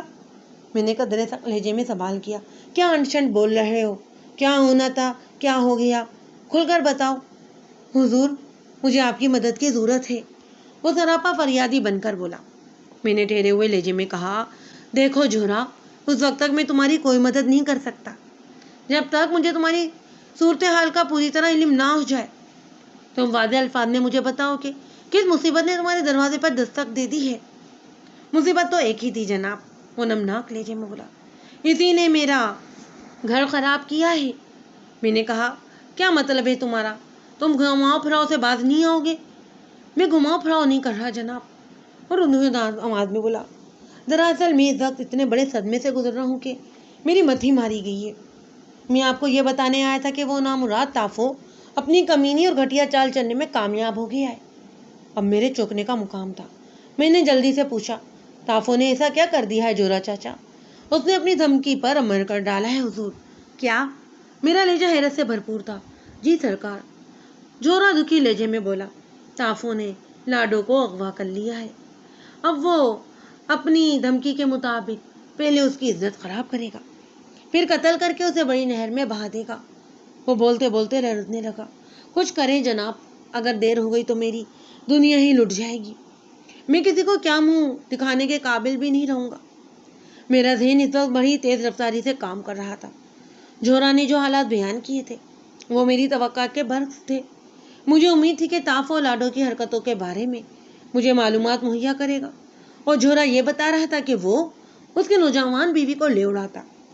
جورا کی شروع ہی سے تافو سے شکایت تھی، مگر پچھلے کچھ عرصے سے تافو مجھے بے قصور نظر آنے لگا تھا۔ عزت ایسا ہی میرے کمرے میں موجود نہیں تھا۔ میں نے فوری خیال کے تحت جورا سے پوچھا، چاچا تمہاری بیوی کب سے غائب ہے؟ لاڈو غائب نہیں ہوئی تھانے دار صاحب، وہ ایک ایک لفظ پر زور دیتے ہوئے بولا، بلکہ اسے غائب کیا گیا ہے۔ میرا مطلب ہے کہ تافو نے اپنی بد فطرت کا مظاہرہ کرتے ہوئے اغوا کیا ہے اسے۔ چلو جو کچھ بھی ہے، میں نے اس کی کیفیت کے پیش نظر بات کو آگے بڑھانے کے لیے بات کہا، تم یہ بتاؤ کہ لاڈو کو تافو نے کب اور کہاں سے اغوا کیا ہے؟ لاڈو کو گھر ہی سے اغوا کیا گیا ہے جناب۔ یہ کس وقت کی بات ہے؟ بالکل ٹھیک وقت کا تو مجھے اندازہ نہیں۔ تمہیں کب معلوم ہوا کہ لاڈو گھر میں موجود نہیں؟ آج صبح، وہ تھوک نگلتے ہوئے بولا۔ آج صبح جب میں سو کر اٹھا تو وہ بستر سے غائب تھی۔ کیا تمہیں یہ اچھی طرح یاد ہے کہ رات کو وہ گھر میں موجود تھی؟ کمال کرتے ہیں آپ بھی جناب، وہ عجیب سے لہجے میں بولا۔ یہ بات مجھ سے زیادہ اور کس کو معلوم ہوگی کہ لاڈو رات کو گھر میں موجود تھی یا نہیں؟ تم یہ کہنا چاہتے ہو کہ رات کو جب تم سونے کے لیے لیٹے تو تمہاری چہیتی بیوی گھر ہی میں تھی؟ اس نے ہاں میں سر ہلایا۔ اور جب تم صبح بیدار ہوئے تو وہ بستر سے غائب؟ جی ہاں۔ جب میں صبح بیدار ہوا تو وہ گھر میں نہیں تھی۔ لاڈو کی غیر موجودگی سے تم نے فرض کر لیا کہ اسے تافو نے اغوا کیا ہے؟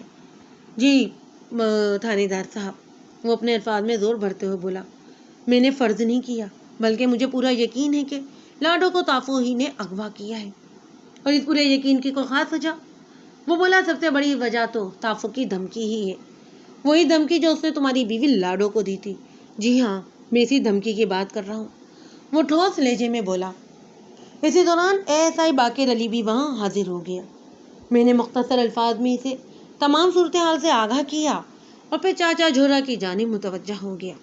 چاچا ذرا سوچ کر بتاؤ، میں نے ٹھہرے ہوئے لہجے میں سوال کیا۔ گزشتہ رات تم سونے کے لیے لیٹے تو تم نے گھر کا دروازہ اچھی طرح بند کیا تھا؟ وہ یقین بھرے انداز میں بولا۔ تھانے دار صاحب، کہاں، یہ کام تو میں بہت ہی احتیاط اور پابندی سے کرتا ہوں۔ گزشتہ رات بھی میں نے دروازہ بند کر کے اس میں تالا لگایا تھا۔ اچھا، اور جب تم صبح سو کر اٹھے تو کیا صورتحال تھی دروازے کی؟ دروازہ کھلا ہوا تھا، اس نے جواب دیا۔ یعنی تمہارا مطلب ہے دروازہ چوپٹ کھلا ہوا تھا؟ نہیں جناب، دروازہ تو بند ہی تھا، وہ گڑبڑائے ہوئے لہجے میں بولا۔ میں تو یہ کہنا چاہتا ہوں کہ دروازے کو تالا اور کنڈی کھلا ہوا تھا، یعنی دروازہ صرف بھیڑا ہوا تھا۔ میں گہری سوچ میں ڈوب گیا اور پھر پوچھا، رات کو دروازے پر تالا لگا کر تم نے چابی کہاں رکھی تھی؟ چابی کے لیے مخصوص جگہ ہے جناب، جورا نے کہا۔ اندرونی کمرے کے دروازے کے ساتھ ایک دیوار پر کنڈی گڑی ہے۔ میں بیرونی دروازے پر تالا لگانے کے بعد چابی اسی کنڈی پر لٹکا دیتا ہوں۔ میں نے پوچھا، تمہارا دعویٰ ہے کہ تمہاری لاڈلی بیوی لاڈو کو تافو نے اغوا کیا ہے؟ ذرا یہ تو بتاؤ کہ تافو تمہارے گھر میں کس طرح داخل ہوا؟ باہر کا دروازہ تو اندر سے بند تھا، نہ صرف بند تھا بلکہ اس میں تالا بھی لگا ہوا تھا۔ اس نے اپنی عقل کے مطابق فلسفہ جھاڑنے کی کوشش کی۔ تھانے دار صاحب، یہ گنڈے بدماش جرم کے 101 طریقوں سے واقف ہوتے ہیں۔ بعض اوقات تو ان کی کارروائی کسی جادو کا کمال لگتی ہے۔ تافو نے بھی کسی طرح تالا کھول لیا ہوگا۔ جناب، میرے گھر کی دیواریں بھی زیادہ اونچی نہیں ہیں، اس لیے مجھے شک ہے کہ تافو دیوار پھاند کر اندر آیا ہوگا۔ اور پھر کسی طرح تالا کھولنے میں کامیاب ہو گیا۔ لاڈو کو اس نے کندھے پر ڈال کر دروازہ بھیڑا ہوگا اور خود لاڈو کے ساتھ رفو چکر ہو گیا ہوگا۔ ایسا ہوا ہوگا، ویسا ہوا ہوگا، میں نے طنزیہ لہجے میں کہا۔ چاچا جھورا، تم نے خود ہی ایک کہانی گھڑ لی ہے۔ میں نے کچھ نہیں کیا سرکار، وہ کانوں کو ہاتھ لگاتے ہوئے بولا۔ آپ نے جو کچھ پوچھا ہے میں نے تو بس اپنے اندازے کے مطابق بتا دیا ہے۔ ہو سکتا ہے کہ اس سے ذرا مختلف انداز میں حالات اور واقعات پیش آئے ہوں، مگر ایک بات کا تو مجھے 16 آنے یقین ہے کہ لاڈو کو اغوا کرنے والا تافو کے سوا اور کوئی نہیں ہو سکتا۔ میں نے پوچھا، جب لاڈو کو اغوا کیا جا رہا تھا تو اس وقت تم سو رہے تھے؟ لاڈو نے اپنے اغوا کے خلاف کچھ نہ کچھ تو مذمت کی ہوگی، کیا اس کے بعد بھی تمہاری آنکھ نہیں کھل سکی؟ جناب، اس کی 2 وجوہات ہو سکتی ہیں، وہ ایک لفظ پر زور دیتے ہوئے بولا۔ پہلی بات تو یہ ہے کہ میں بہت گہری نیند سونے کا عادی ہوں۔ دوسری بات یہ کہ تافو نے یقیناً لاڈو کو کوئی رومال وغیرہ سنگھا کر پہلے بے ہوش کیا ہوگا، چنانچہ اسے مزاحمت کا موقع ہی نہ مل سکا اور تافو بڑی آسانی سے اپنے مقصد میں کامیاب ہو گیا۔ ایک لمحے کے بعد اس نے اپنی معلومات کا خزانہ بہاتے ہوئے بتایا، میں نے سن رکھا ہے کہ تافو جیسے بدماش اپنے پاس ایسا ایک رومال ضرور رکھتے ہیں جس پر بے ہوشی کی دوا لگی ہوتی ہے۔ میں نے کہا، چاچا اگر تم نے ایسا سن رکھا ہے تو یقیناً سن رکھا ہوگا، مگر میری بات ایک کان کھول کر سن لو تم، وہ دراری لہجے میں بولا۔ وہ کیا جناب؟ میں نے سنسناتے ہوئے لہجے میں کہا۔ چاچا جھورا، نوجوان بیویوں کے بوڑھے شوہروں کو گہری نیند سونے کی عادت نہیں ڈالنا چاہیے۔ میری بات شاید اس کی سمجھ میں نہیں آ سکی، وہ الجھی ہوئی نظر سے مجھے دیکھنے لگا۔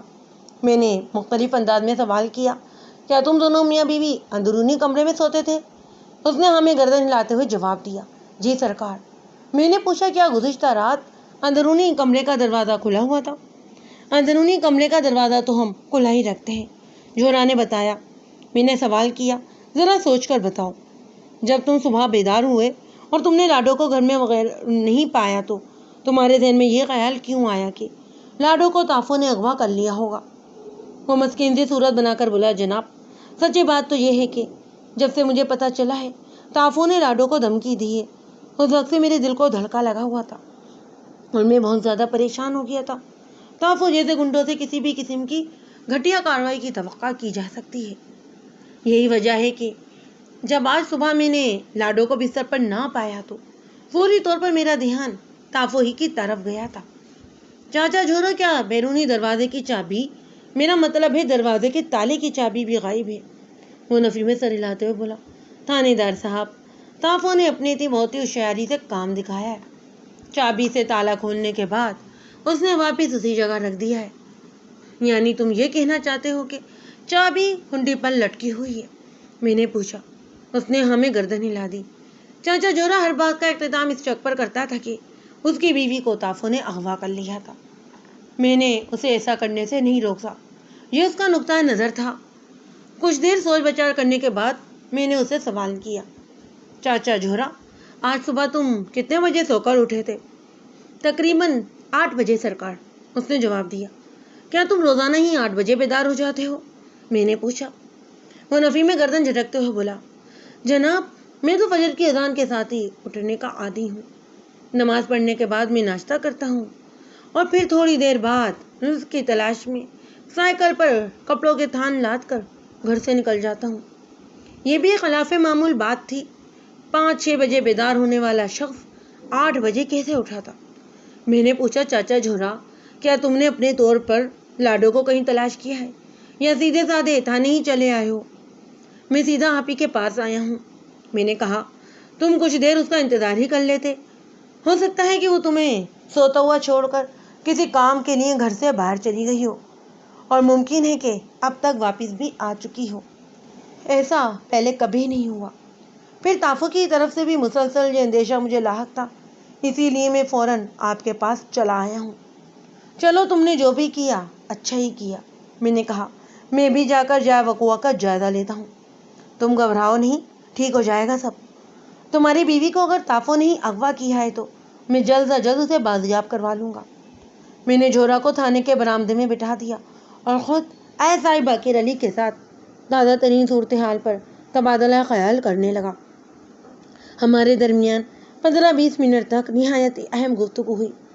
آخر میں باقر علی نے کہا، ملک صاحب، اگر واقعی تافو نے یہ حرکت کی ہے تو پھر میں یہی کہوں گا کہ وہ ہماری توقعات اور اندازوں کے خلاف ثابت ہو رہا ہے۔ ہمیں سوچنا چاہیے کہ ہم کہاں پر غلطی کر رہے ہیں اور ہم سے کہاں پر غلطی ہوئی ہے۔ میں نے کہا، فی الحال اس سلسلے میں اب کچھ نہیں کیا جا سکتا۔ میں فوری طور پر موقع واردات پر جا رہا ہوں۔ اس دوران میں تم تافو کی دکان کا چکر مارو اور اگر وہ تمہارے ہتھے چڑھ جائے تو پہلی ہی فرصت میں تھانے لے آؤ۔ جو حکم جناب کا۔ ایسائی اٹھ کر کھڑا ہوتے ہوئے بولا، ایک بات کا خیال رکھنا باقر علی، میں نے تائیدی لہجے میں کہا تھا، اپنے ساتھ 2 کانسٹیبل اور گرفتاری کا مکمل بندوبست کر کے لے جانا۔ ممکن ہے کہ تمہیں کسی بھی قسم کی مزاحمت کا سامنا کرنا پڑے۔ اگر چاچا جھورا کا شبہ درست ہے تو پھر تافو پر بہت احتیاط سے ہاتھ ڈالنے کی ضرورت ہے۔ فکر ہی نہ کریں آپ ملک صاحب، باقر علی نے پورے اعتماد لہجے میں کہا، میں تافو سے نمٹنے کا پورا انتظام کر کے ہی واپس آؤں گا۔ ویسے ملک صاحب ایک بات ہے۔ کیا بات؟ باقر علی کے خاموش ہونے پر میں نے سوال کیا۔ جناب، وہ ٹھہرے ہوئے لہجے میں بولا، اگر واقعی تافو نے لاڈو کو اغوا کیا ہے یا وہ کسی بھی طور لاڈو کی گمشدگی میں ملوث ہے تو پھر میں یہی کہوں گا کہ وہ بہت ہی چھپا رستم ہو رہا ہے۔ میں نے سنسناتے ہوئے لہجے میں کہا، باقر علی، اگر تمہارے خدشات درست نکلے تو تم دیکھنا میں تافو کا کیا حشر کرتا ہوں۔ جی ہاں، وہ سخت ترین سلوک کا مستحق ہوگا، ایسائی نے کہا، اگر قصور ثابت ہو گیا تو۔ میں نے کہا، اگر لاڈو کی گمشدگی یا اغوا میں تافو کا ہاتھ ہوا تو میں چھپے رستم کو عیا بنا دوں گا۔ وہ کس طرح ملک صاحب؟ باقر علی نے دلچسپی لیتے ہوئے سوال کیا۔ وہ اس طرح باقر علی، میں نے سنجیدگی سے کہا، میں اس کی تشریف پر سانس روک کر اتنے چھتر برساؤں گا کہ اس کی آنکھوں کے سامنے ان تمام رشتہ داروں کے چہرے گھومنے لگیں گے جو بھی اس دنیا میں بھی نہیں رہے۔ باقر علی زیر لب مسکرانے لگا۔ تھوڑی دیر بعد چاچا جھورا کے ساتھ میں اس کے گھر کی طرف جا رہا تھا۔ اسی وقت ایک کانسٹیبل میرے ساتھ آیا۔ ایسائی باقر علی مجھ سے پہلے ہی تافو کی تلاش میں سبزی منڈی کی جانب نکل چکا تھا۔ ہم لگ بھگ 20 منٹ میں جھورا کے گھر پہنچ گئے۔ وہ ایک چھوٹا اور عام سا گھر تھا جس کے سامنے یعنی بیرونی دیوار زیادہ بلند نہیں تھی۔ اس کی اونچائی تقریباً دروازے کے برابر ہی تھی۔ دروازہ پختہ لکڑی کا تھا جس کی پیشانی پر اندر اور باہر دونوں جانب آہنی کنڈیاں لٹکی ہوئی تھیں۔ باہر کے دروازے کا جائزہ لینے کے بعد مجھے اندازہ ہوا کہ وہاں سے اگر تھوڑی سی بھی کوشش کرے تو کوئی بآسانی اندر جا سکتا ہے۔ جھورا نے تالا کھولا اور ہم گھر کے اندر داخل ہو گئے۔ وہ لگ بھگ 3 مرلے تقریباً 70 گز پر تعمیر کیا گیا چھوٹا سا مکان تھا۔ پچھلی جانب صرف ایک کمرہ بنا ہوا تھا۔ یہ وہی کمرہ تھا جس میں جھورا اور لاڈو وقوع کی رات سوئے تھے۔ اس کمرے کے سامنے ایک چھوٹا سا صحن تھا جس کے ایک کونے میں بورچی خانہ اور باتھ روم وغیرہ بنا ہوا تھا۔ صحن کی شمالی دیوار کے ساتھ 2-3 سایہ دار درخت بھی لگے ہوئے تھے۔ ایک درخت کے تنے سے ایک سفید بکری بھی بندھی ہوئی تھی۔ میں جھورا کے ساتھ اس گھر کے اکلوتے کمرے میں داخل ہو گیا۔ کمرے کے اندر چارپائیاں بچھائی ہوئی تھیں جو یقیناً ان دونوں میاں بیوی کے استعمال میں تھیں۔ جھورا نے مجھے کمرے کے دروازے کے ساتھ دیوار میں گھڑی ہوئی وہ کنڈی بھی دکھائی جس پر باہر کے دروازے کی تالے کی چابی لٹکی رہتی تھی۔ یہ چابی اس وقت بھی اپنی جگہ پر موجود تھی۔ میں نے 15-20 منٹ میں اس چھوٹے سے گھر کا مکمل ایکس رے لے لیا۔ اگر واقعی تافو نے لاڈو کو اغوا کیا تھا تو پھر زیادہ امکان اسی بات کا تھا کہ اس نے جھورا کے بیان کردہ طریقے پر عمل کیا ہوگا، یعنی وہ باہر کی دیوار پھلانگ کر گھر کے اندر داخل ہوا ہوگا۔ اس نے بے ہوشی کی دوا میں بسا ہوا کوئی رومال وغیرہ لاڈو کو سنگھا کر اسے مزاحمت کے قابل نہیں چھوڑا ہوگا۔ پھر اس نے کنڈی پر سے تالے کی چابی اتاری ہوگی۔ دروازہ کھولنے کے بعد اس نے چابی کو واپس اسی جگہ پر رکھا ہوگا اور اب اس نے لاڈو کو بے ہوشی کی حالت میں کندھے پر لاد کر باہر کا دروازہ بند کیا اور وہاں سے غائب ہو گیا۔ اگر سب کچھ ایسا ہی ہوا تھا تو یہ تو بالکل کسی فلمی قسم کا سین دکھائی دیتا تھا۔ پنجابی فلموں میں عموماً اسی ترکیب پر عمل کر کے لڑکیوں کو اغوا کیا جاتا ہے اور دکھایا بھی جاتا ہے، پر یہ تھیوری خیالوں پر منحصر تھی جسے میرا ذہن قبول نہیں کر رہا تھا۔ ویسے بھی ایک سامنے کی بات تھی اور وہ یہ کہ تافو کو جوہرا کے گھر کے بارے میں اتنی زیادہ معلومات حاصل تھیں کہ وہ یہاں تک جانتا تھا کہ جوہرا باہر کے دروازے والی چابی کہاں پر رکھتا تھا۔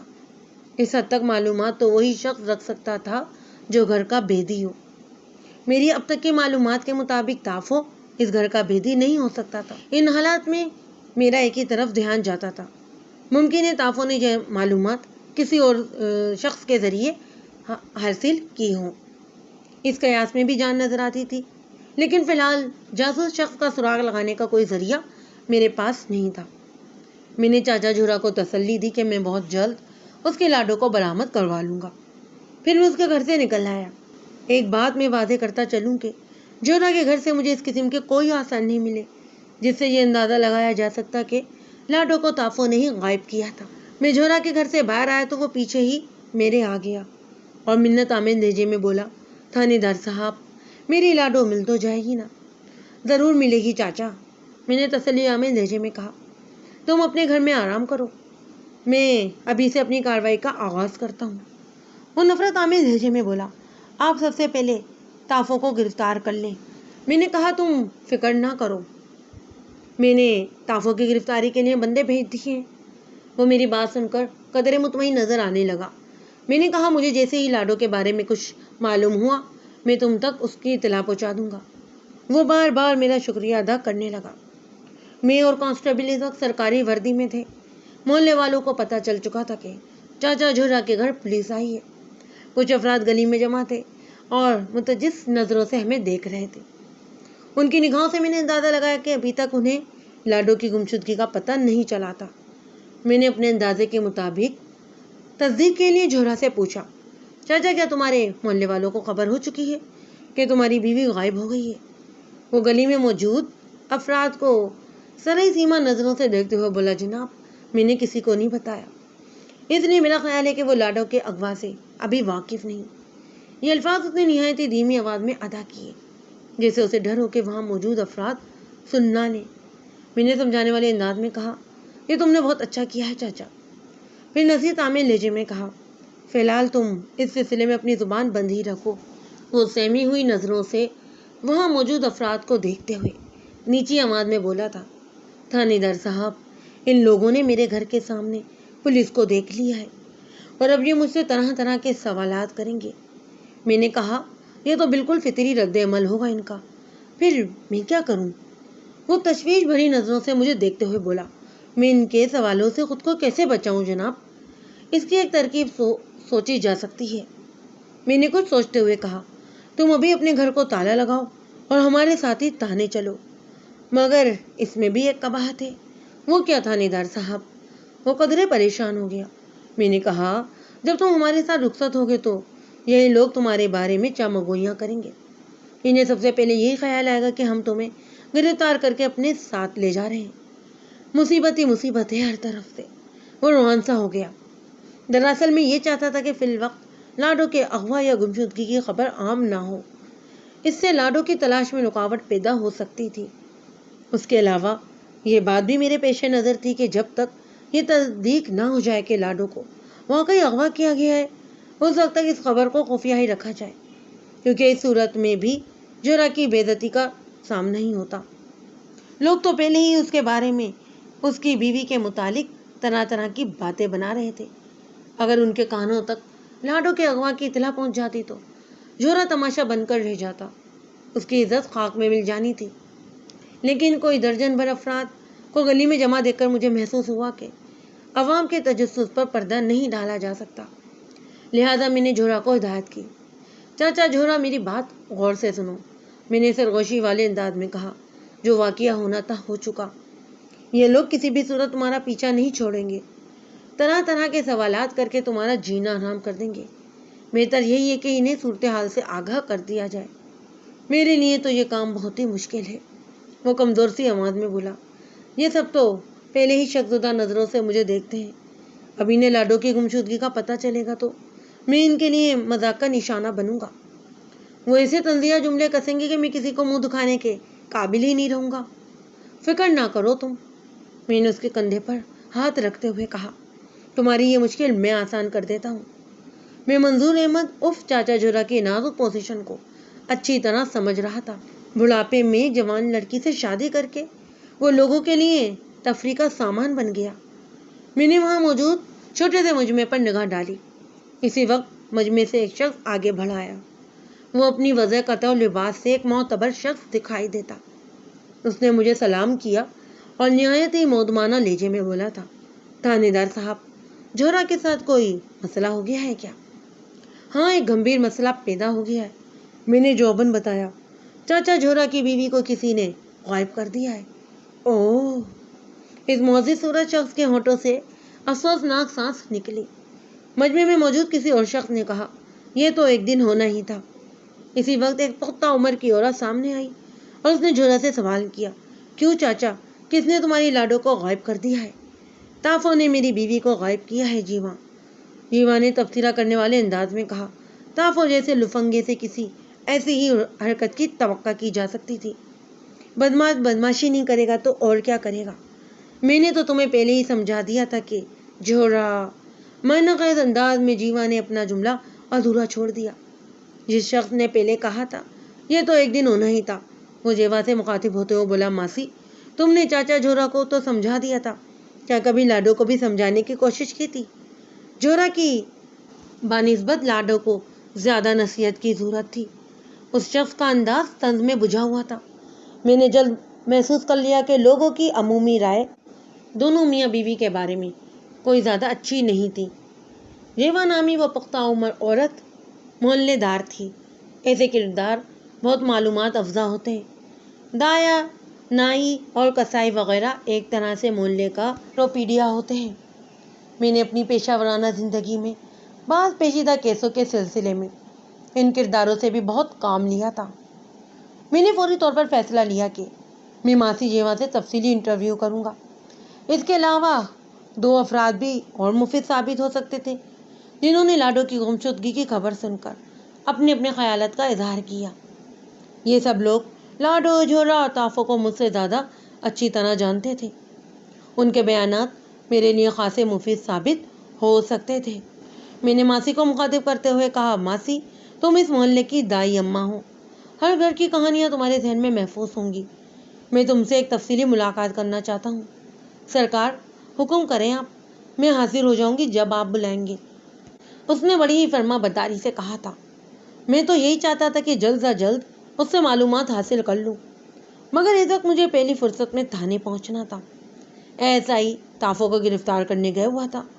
ممکن تھا کہ وہ ایک سنسنی خیز خبر لے کر میرے پاس آ جاتا۔ محلے والوں کے بیانات تو بعد میں بھی ہو سکتے تھے۔ میں نے ان دونوں افراد، ماسی اور جیوا کو تاکید کی کہ وہ تھانے آ کر مجھ سے ملے، اور میں خود کانسٹیبل کے ساتھ واپس آ گیا۔ چاچا جوہرا کو میں وہی چھوڑ آیا۔ اب وہ جانے اور اس کا کام۔ وہ کسی نہ کسی طرح محلے والوں کے سوالات اور رویوں سے خود ہی نپٹ سکتا تھا۔ حقیقت حال کو مخلوق خدا سے کہاں تک چھپایا جا سکتا تھا؟ میں تھانے پہنچا تو ASI باقر علی واپس آ چکا تھا، مگر الطاف عرف تافو اس کے ساتھ نہیں تھا۔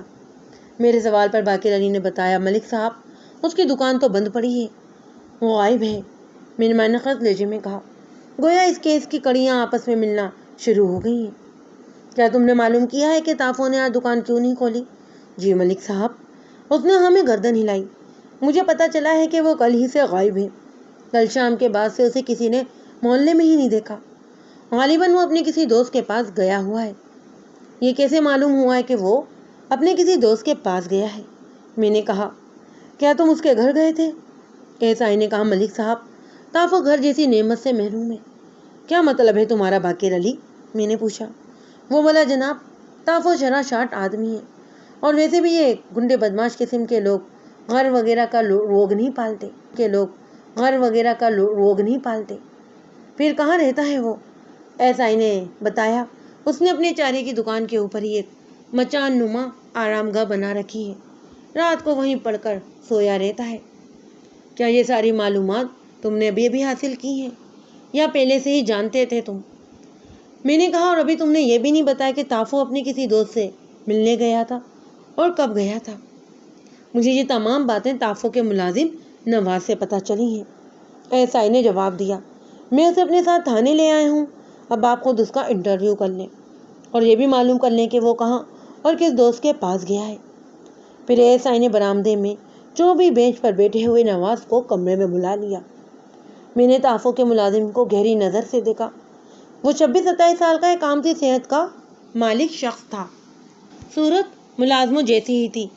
پتہ نہیں وہ شروع سے ہی اس شکل کا تھا یا تافو کی ملازمت میں ایسا ہو گیا تھا۔ میں نے نواز سے پوچھا، تم تافو کے پاس کب سے ملازم ہو؟ 2 سال سے جناب، اس نے جواب دیا۔ کیا تافو عرف الطاف کا کوئی گھر بار نہیں ہے؟ نہیں سرکار، اس نے جواب دیا۔ اس کا سب کچھ وہی چارے کی دکان ہے، گھر بھی اور کاروبار بھی۔ میں نے پوچھا، تافو کس قسم کا کاروبار کرتا ہے؟ تھانے دار صاحب، وہ عام سے لہجے میں بولا، مقامی سبزی منڈی میں تافو صاحب کی چارے کی دکان ہے، جہاں خشک اور ہرا دونوں قسم کا چارہ فروخت ہوتا ہے۔ ایک لمحے کے بعد اس نے رک کر کہا، دکان کا سارا کام اور نظام میں نے ہی سنبھالا ہوا ہے، الطاف پہلوان تو بس حساب کتاب دیکھ لیتا ہے۔ میں نے کہا، تم نے پہلے تافو کو تافو صاحب اور بعد ازاں تافو پہلوان کہہ کر بات کی ہے۔ یہ بتاؤ، تافو پہلوان اور صاحب کس طرح ہو سکتا ہے؟ میں نے تو سنا ہے وہ سیدھا سادہ گنڈا ہے، لفنگا ہے اور بدماش ہے۔ جناب، میں نے تو تافو کو ادب و آداب سے صاحب کہا ہے۔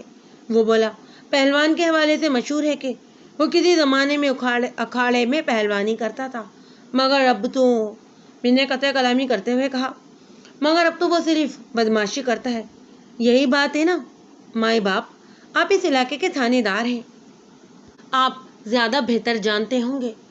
میں نے قدرے سخت لہجے میں کہا، میں تو جو جانتا ہوں سو جانتا ہوں، لیکن تم بھی تو بتاؤ، تافو کے بارے میں تمہاری ذاتی رائے کیا ہے؟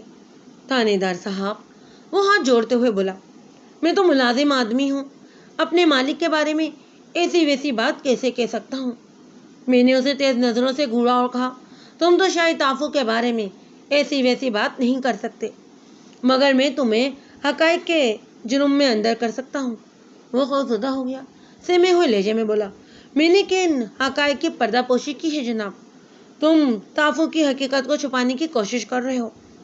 تافو کی حقیقت تو پورے علاقے کو معلوم ہے، اگر آپ وعدہ کریں کہ میرا نام کہیں نہیں آئے گا تو۔ وہ تامل کرتے ہوئے بولا تھا، میں ایسا کوئی وعدہ نہیں کر سکتا۔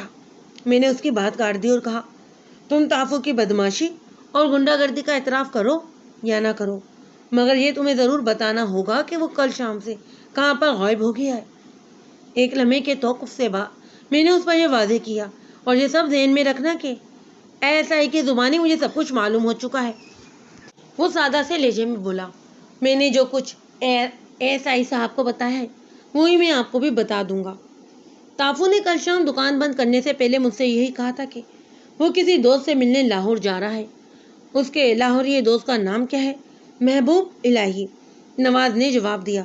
محبوب الہی، جانتے ہو اس کو تم؟ نہیں جناب، وہ انکار میں گردن ہلاتے ہوئے بولا، صرف نام سنا ہے اس کا، کبھی دیکھنے کا اتفاق نہیں ہوا۔ محبوب الہی لاہور میں کام کیا کرتا ہے؟ میں نے پوچھا۔ اس نے جواب دیا، میں نہیں جانتا۔ لاہور میں محبوب الہی کی رہائش کس جگہ پر ہے؟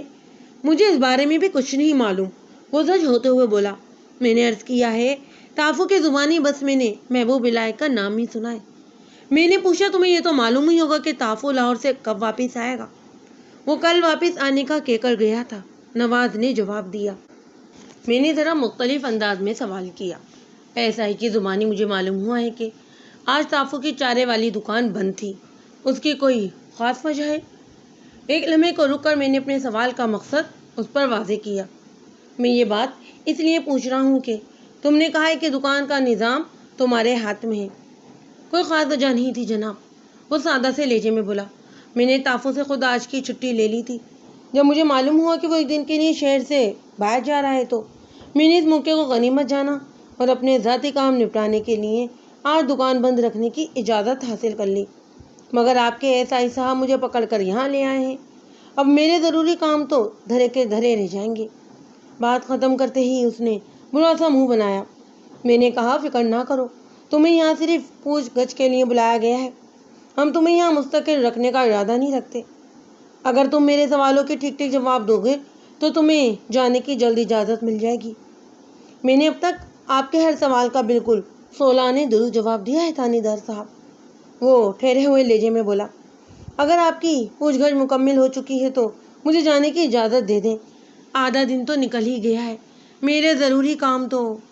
تمہارے ضروری کام کہیں بھاگے نہیں جا رہے؟ میں نے اس کی بات کاٹتے ہوئے کہا تھا۔ اور جہاں تک میرے سوالات کے جواب دینے کی بات ہے تو سچ تو یہ ہے کہ ابھی تک تمہارے جوابات سے کوئی بھی کام کی بات سامنے نہیں آئی۔ میں جلد از جلد تافو تک پہنچنا چاہتا ہوں اور اس کا کوئی سراغ ہی نہیں مل رہا۔ اس مرتبہ نواز نے سوال کر ڈالا، تھانے دار صاحب، آپ تافو کو کس سلسلے میں تلاش کر رہے ہیں؟ خدا نہ خواستہ کوئی خطرے والی بات تو نہیں؟ بات انتہائی خطرے والی ہے نواز۔ کیا ایسی کیا بات ہے جناب؟ تافو کے خلاف اغوا کی رپورٹ درج کروائی گئی ہے، میں نے بتایا۔ اغوا؟ وہ خوفزدہ نظر سے مجھے دیکھنے لگا۔ تافو نے کس کو اغوا کیا ہے؟ ایک نوجوان حسین و جمیل عورت کو، میں نے ڈرامائی انداز اختیار کرتے ہوئے کہا، جو ایک بڈھے شخص کی بیوی ہے۔ بڈھے شخص؟ وہ حیرت اور دلچسپی کے ملے جلے تاثرات کے ساتھ بولا، کہیں آپ چاچا جھولا کی بات تو نہیں کر رہے؟ بالکل درست جگہ پہنچے ہو تم، میں نے کہا، میں چاچا جھولا ہی کا ذکر کر رہا ہوں۔ جھولا نے ہمارے پاس تھانے میں تافو کے خلاف اپنی بیوی کے اغوا کی رپورٹ درج کروائی ہے۔ کیا تم منظور احمد عرف چاچا جھولا کو جانتے ہو؟ وہ سینے پر ہاتھ مارتے ہوئے بولا، بڑا ٹھیک ٹھاک جانتا ہوں جناب، میں بھی اسی محلے میں رہتا ہوں۔ چاچا جھولا کے قصے تو بہت ہی مشہور ہیں۔ کس قسم کے قصے؟ میں نے دلچسپی لیتے ہوئے پوچھا۔ وہ بولا، اس کی ایک نوجوان اور کم عمر لڑکی سے شادی کے قصے۔ کیا تم اس کی خوبصورت بیوی لاڈو کو بھی جانتے ہو؟ میں نے اس کی آنکھوں میں آنکھیں ڈالتے ہوئے جواب دیا۔ وہ بولا، ایک دو مرتبہ اس کی جھلک دیکھی ہے جناب، اس سے زیادہ نہیں جانتا۔ اور ایک آدھ بار کی دیکھی ہوئی جھلک کیسی تھی؟ وہ گڑبڑا گیا۔ کیا مطلب ہے جناب؟ مطلب یہ کہ کیسی لگی تھی وہ تمہیں؟ میں نے زیر لب مسکراتے ہوئے پوچھا۔ وہ عجیب سے انداز میں گویا ہوا، وہ جیسی دوسرے لوگوں کو لگتی ہے ویسی ہی مجھے بھی لگی تھی۔ خوبصورت، پرکشش اور شوق و چنگل لڑکی، بلکہ عورت۔ وہ چاچا جھولا کی منوکا ہے، اس لیے اسے لڑکی کی بجائے عورت ہی کہنا چاہیے۔ میں نے پوچھا، ذرا سوچ کر بتاؤ، کیا تمہارے تافو پہلوان لاڈو کا ذکر کرتا رہتا تھا؟ مجھ سے تو کبھی تافو نے لاڈو کے بارے میں کوئی بات نہیں کی۔ کہیں تم غلط بیانی سے کام تو نہیں لے رہے؟ اگر میں جھوٹ بولوں تو جو چور کی سزا وہ میری۔ وہ سنجیدگی سے بولا، ٹھیک ہے، تمہارا جھوٹ اور سچ بھی بہت جلد سامنے آ جائے گا، میں نے کہا، پھر اس کے مطابق ہی تمہارے لیے سزا بھی تجویز کی جائے گی۔ فی الحال تو تم دیانتداری سے میرے ایک سوال کا جواب دو۔ وہ ہمتن گوش ہو گیا۔ میں نے نہایت جامع اور مختصر الفاظ میں اسے جھولا کی شکایت اور تافو کے اقرار کے بارے میں بتایا اور پھر پوچھا، کیا خیال ہے تمہارا؟ تافو میری ڈانٹ ڈپٹ کے بعد راہ راست پر آ گیا ہوگا یا لاڈو کے اغوا میں اسی کا ہاتھ ہے؟ جناب، میرا خیال ہے تو تافو اتنا سنگین قدم نہیں اٹھا سکتا۔ یہ تمہارا خیال کس وجہ سے ہے؟ میں وجہ بیان کرنے سے قاصر ہوں، وہ الجھے ہوئے لہجے میں بولا، یا یوں سمجھ لے کہ بیان کرنے کے لیے میرے پاس مناسب الفاظ نہیں۔ تھوڑی دیر رک کر اس نے کچھ سوچا، پھر بولا، تافو کے بارے میں میرے ان مثبت خیالات کی وجہ شاید یہ ہوں کہ وہ میرے ساتھ تو بہت اچھا ہے۔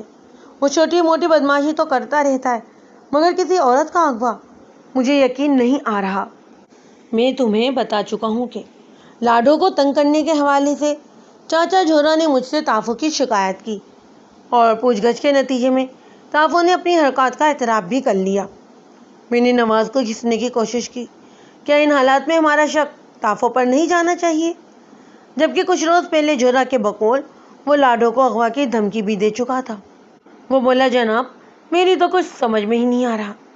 یہ سارے معاملات اس قدر الجھے ہوئے ہیں کہ ان کے بارے میں سوچتے ہوئے سر میں درد ہو رہا ہے۔ ویسے ایک میرا مشورہ ہے۔ اتنا کہہ کر وہ میری جانب دیکھنے لگا۔ ہاں کہو، کیا مشورہ دینا چاہتے ہو تم؟ میں نے حوصلہ افزا لہجے میں کہا۔ وہ بولا، بس آپ ایک دن انتظار کر لیں۔ وہ کیوں بھائی؟ وہ اس لیے جناب کہ کل تو تافو لاہور سے واپس آ ہی جائے گا، نواز نے بتایا، اور پھر ساری حقیقت سامنے آ جائے گی۔ ہم ہاتھ پر ہاتھ رکھے اس کا انتظار نہیں کر سکتے، ایسا ہی باقر علی نے پہلی مرتبہ گفتگو میں حصہ لیتے ہوئے کہا۔ اور اگر وہ واقعی لاڈو کے اغوا میں ملوث ہے تو پھر اس کی واپسی کے بارے میں حتمی طور پر بھی کچھ نہیں کہا جا سکتا۔ اور اس کی دھمکی کے 3 پہلو ہیں، لاڈو کا اغوا، اس کی بے حرمتی اور پھر قتل۔ اگر تافو نے اپنی دھمکی پر عمل کیا تو پھر اس کی واپسی پر ہمارے ہاتھ کچھ نہیں آئے گا۔ ہماری تو پوری کوشش یہی ہوگی کہ لاڈو کو زندہ سلامت بازیاب کیا جائے۔ باقر علی، تم نے میرے دل کی بات کہی ہے، میں نے ستائشی لہجے میں کہا۔ میں بالکل یہی چاہتا ہوں کہ لاڈو بخیر و عافیت اپنے بوڑھے ناتواں محافظ کے پاس پہنچ جائے اور مجرم کو بھی ہمارے ہتھے چڑھ جائے تاکہ اس کے ساتھ بھی حساب کتاب کیا جا سکے۔ تو اس سلسلے میں آپ کی کیا مدد کر سکتا ہوں جناب؟ نواز نے تعاون آمیز لہجے میں پوچھا۔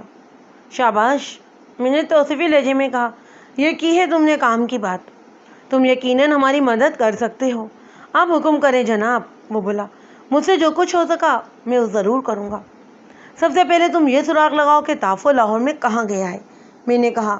باقی کام بعد میں بتاؤں گا، وہ بولا۔ یہ تو میں آپ کو بتا ہی چکا ہوں جناب، وہ اپنے دوست محبوب الہی سے ملنے لاہور گیا ہے۔ اور تمہیں معلوم نہیں محبوب الہی کس جگہ اور کہاں پر رہتا ہے؟ میں نے چپتے ہوئے لہجے میں کہا۔ یہی بات ہے نا؟ ہاں، بات تو یہی ہے جناب، اس نے تائیدی انداز میں گردن ہلا دی۔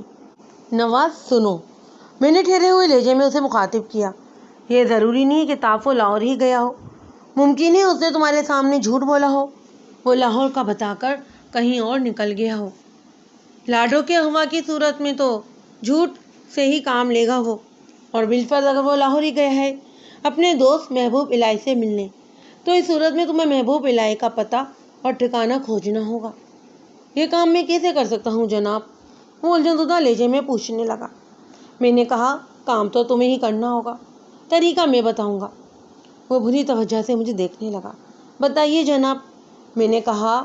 تم کسی ایسے آدمی کا نام بتاؤ جو تافو سے بہت زیادہ قریب ہو، یعنی اس کا بے تکلف دوست ہو اور اسی علاقے کا رہنے والا ہو۔ ممکن ہے اسے تافو کے لاہور والے دوست کا پتہ ٹھکانہ معلوم ہو۔ ایسا ایک آدمی ہے تو کون ہے وہ؟ سبزی منڈی کا ہی ایک آڑتی ہے، وہ بولا۔ پیاز اور آلو وغیرہ کی آڑت کرتا ہے اور اس کا نام جبار حسین ہے۔ میرے خیال میں یہ شخص تافو کے سب سے زیادہ قریب ہے۔ میں نے آڑتی جبار حسین کی دکان کا محل و وقوع وغیرہ اچھی طرح سمجھ لیا اور کچھ مزید پوچھ گچھ کے بعد نواز کو جانے کی اجازت دے دی۔ وہ میرا شکریہ ادا کرنے کے بعد جانے لگا تو میں نے کہا، نواز، ایک بات کا خیال رکھنا، ہمارے درمیان تافو اور لاڈو کے حوالے سے جو بھی باتیں ہوئی ہیں انہیں تم اپنے تک ہی رکھنا۔ فی الحال ان حالات کا عام ہونا مناسب نہیں ہے، اس سے تفتیش میں رکاوٹ پیدا ہو سکتی ہے۔ میں آپ کی بات کا مطلب بہت اچھی طرح سمجھ رہا ہوں جناب، وہ ٹھوس لہجے میں بولا۔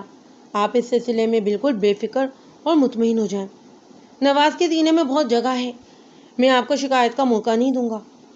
اور ایک بات کا بھی خیال رکھنا، میں نے یاد دلانے والے انداز میں کہا، اگر اس دوران میں تافو واپس آ جائے یا وہ تمہیں کہیں دکھائی دے تو تم فوراً مجھے اطلاع دو گے، اس سلسلے میں تم کسی سے ذکر نہیں کرو گے۔ میں اگر تمہیں تھانے میں نہ ملوں تو تم بے دھڑک میرے سرکاری کوارٹر میں آ جانا۔ اس نے مجھے یقین دلایا کہ وہ میری ہدایت پر پورا عمل کرے گا، پھر وہ تھانے سے رخصت ہو گیا۔ اس کے جانے کے بعد میں ایسا ہی باقر علی کی طرف متوجہ ہو گیا۔ باقر علی، میں نے اپنے دونوں ہاتھوں کو گھڑتے ہوئے کہا، کیا ارادہ ہے؟ سبزی منڈی کے آڑتی جبار حسین کے پاس چلا جائے؟ بالکل چلا جائے جناب، وہ میری تائید میں بولا۔ مجھے یقین ہے وہ تافو کے لاہور والے دوست کے بارے میں ضرور جانتا ہوگا۔ ویسے ہمیں جبار حسین کا پتہ ڈھونڈنے میں کسی دقت کا سامنا نہیں کرنا پڑے گا۔ میں نے دکان دیکھ رکھی ہے، دکان کی پیشانی پر شیخ جبار حسین کا بورڈ بھی آویزہ ہے۔ میں نے کہا، لیکن میں اس سلسلے میں زیادہ پر امید نہیں ہوں۔ وہ کیوں جناب؟ ایسائی نے پوچھا تھا۔ دراصل کسی نوجوان یا لڑکی یا عورت کا اغوا کوئی معمولی بات نہیں ہوتی، میں نے سوچ میں ڈوبے ہوئے لہجے میں کہا۔ ایسے موقع پر مجرم عموماً ان مقامات کو اپنا ٹھکانہ بناتے ہیں جو کم سے کم دوسروں کی نگاہ میں ہوں۔ ایک لمحے کو خاموش رہنے کے بعد میں نے کہا، یہ تو ممکن ہے کہ شیخ جبار حسین سے ہمیں تافو کے لاہور والے دوست محبوب الہی کا پتہ اور ٹھکانہ مل جائے، لیکن یہ ضروری نہیں کہ تافو محبوب الہی کے پاس بھی گیا ہو۔ یہ تو آپ ٹھیک کہہ رہے ہیں جناب، ایسائی نے کہا۔ خاص طور پر ایک بے ہوش عورت کو ایک شہر سے دوسرے شہر منتقل کرنا کوئی آسان کام نہیں۔ میں نے کہا، میرا بھی یہی خیال ہے۔ اگر لاڈو کو اغوا کرنے والا تافو ہی ہے تو وہ لازمی طور پر لاڈو کے ساتھ اسی ضلع کے کسی گاؤں یا قصبے میں موجود ہوگا۔ وہ جائے واردات سے زیادہ دور جانے کا رسک نہیں لے سکتا۔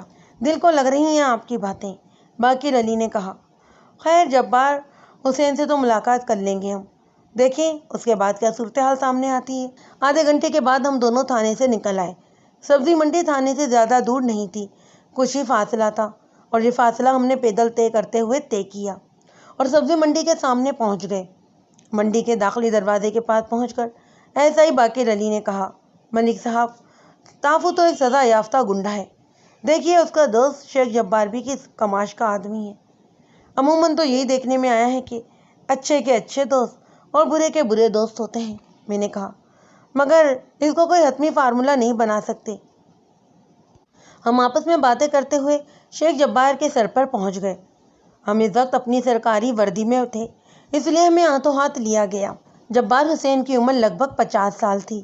اس نے سر کے بالوں میں قضاب لگا رکھا تھا اور بڑی محبت سے پیش آیا تھا وہ ہمارے ساتھ، اور ہماری آمد پر اپنی خوشی کا بے دریغ اظہار کرنے لگا۔ سلام دعا کے بعد اس نے کہا، ملک صاحب، اگرچہ آج ہماری پہلی مرتبہ ملاقات ہوئی ہے، مگر میں غائبانہ طور پر آپ سے واقف ہوں۔ غائبانہ طور پر؟ کس طرح شیخ صاحب؟ میں نے پوچھا۔ وہ بولا، آپ کو ہمارے علاقے میں تعینات ہوئے زیادہ عرصہ نہیں ہوا، مگر اپنی معتد کارروائیوں کے باعث آپ بہت مشہور اور دل عزیز ہوتے جا رہے ہیں۔ پچھلے مہینے آپ نے جن 4 ڈاکوؤں کو ایک زبردست مقابلے کے بعد گرفتار کیا ہے، وہ کارنامہ آپ کا لازوال تعارف ہے۔ اس تعریف پر میں نے اس کا دل سے شکریہ ادا کیا۔ اس موقع میں نے واقعی اپنی جان جوخم میں ڈال دی تھی۔ رسمی تعارف کے بعد شیخ جبار نے خوش دلی سے کہا تھا، ملک صاحب، آپ اسے اپنی ہی دکان سمجھیں اور مجھے اپنا عزیز دوست سمجھیں، اور بلا تکلف بتائیں کہ ٹھنڈا چلے گا یا گرم، یا یک کے بعد دیگرے دونوں ہی چلیں گی۔ میں نے پرخلوص لہجے میں کہا، کسی بھی قسم کی ضرورت نہیں ہے شیخ صاحب، اس وقت ہم کار سرکار کے سلسلے میں آپ کے پاس آئے ہیں۔ ہمیں ایک سنگین اور سنجیدہ معاملے میں آپ کا تعاون درکار ہے۔ میں ہر قسم کے تعاون کے لیے تیار ہوں۔ وہ سینے پر ہاتھ مارتے ہوئے بولا، لیکن یہ ممکن نہیں کہ آپ پہلی مرتبہ میرے پاس آئیں اور بغیر کچھ کھائے پیے چلے جائیں۔ تھوڑی بہت تو خاطر تواضع کا موقع آپ کو دینا ہی پڑے گا۔ اس کا اصرار حد سے بڑھ گیا تو میں نے زیادہ مزاحمت نہ کی۔ کسی کے سچے خلوص کو سنگ دلی سے ٹھکرانا بھی گناہ عظیم ہوتا ہے۔ آج کل ویسے بھی دنیا میں خلوص و محبت آہستہ آہستہ ختم ہوتا جا رہا ہے۔ شیخ جبار نے ہمارے لیے کچھ تازہ موسمی پھل اور دودھ پتی منگوائے۔ نعمت خداوندی سے 2 ہاتھ کرنے کے دوران میں نے شیخ جبار کو اپنی آمد کی غرض آفس سے آگاہ کیا اور محبوب الہی کے ایڈریس کے بارے میں سوال کیا۔ پوری بات سننے کے بعد اس نے کہا تھا، ملک صاحب، محبوب الہی کا ایڈریس تو میں ابھی آپ کو لکھوا دیتا ہوں، لیکن کسی عورت کے اغوا والی بات میری سمجھ میں نہیں آتی۔ جو بات آپ کے لیے الجھن کا باعث ہے، میں اس کی وضاحت بعد میں کروں گا۔ میں نے اپنی جیب سے قلم اور نوٹ بک نکالتے ہوئے کہا، پہلے آپ محبوب الہی کا پتہ ٹھکانہ مجھے نوٹ کروا دیں۔ چند لمحوں کے بعد شیخ جبار حسین نے مجھے تافو کے لاہور والے دوست محبوب الہی کے بارے میں مختصر طور پر بتانے کے بعد اس کے گھر اور دکان کا پتہ اور تفصیلات وغیرہ نوٹ کروا دیں۔ محبوب الہی کی بادامی باغ کے علاقے میں بسوں کے اڈے کے نزدیک ہی آٹو اسپیئر پارٹس کی دکان تھی۔ اس کی رہائش گول منڈی میں تھی، جہاں وہ اپنی بیوی اور 3 بچوں کے ساتھ زندگی گزار رہا تھا۔ میں نے محبوب الہی کے بارے میں تمام ضروری باتیں اپنی ڈائری میں نوٹ کر لیں اور پھر ڈائری جیب میں رکھتے ہوئے شیخ جبار کی طرف متوجہ ہو گیا۔ ہمارے درمیان لگ بھگ 1 گھنٹے تک تافو اور لاڈو کے درمیان گفتگو ہوتی رہی۔ وہ لاڈو جورا کے بارے میں جانتا تھا، مگر ابھی تک اسے یہ معلوم نہیں ہوا تھا کہ لاڈو اپنے گھر سے غائب ہو چکی تھی۔ شیخ جبار ایک سنجیدہ اور جہاں دیدہ شخص تھا۔ گفتگو کے دوران میں نے اندازہ لگایا کہ تافو کے بارے میں اگرچہ اس کی رائے زیادہ اچھی نہیں تھی، تاہم وہ لاڈو کے حوالے سے اسے قصوروار نہیں سمجھ رہا تھا۔ اس کا خیال تھا کہ لاڈو کے اغوا میں تافو کے بجائے کسی اور کا ہاتھ ہو سکتا ہے۔ میں نے جبار سے پوچھا، شیخ صاحب، آخری مرتبہ تافو سے آپ کی ملاقات کب ہوئی تھی؟ گزشتہ روز دوپہر کے بعد وہ میرے پاس آیا تھا، شیخ جبار نے بتایا۔ میں نے پوچھا، کیا آپ نے اس سے کوئی ایسی بات کی تھی کہ وہ لاہور جانے کا ارادہ رکھتا ہے؟ نہیں، اس سلسلے میں اس نے مجھے کچھ نہیں بتایا۔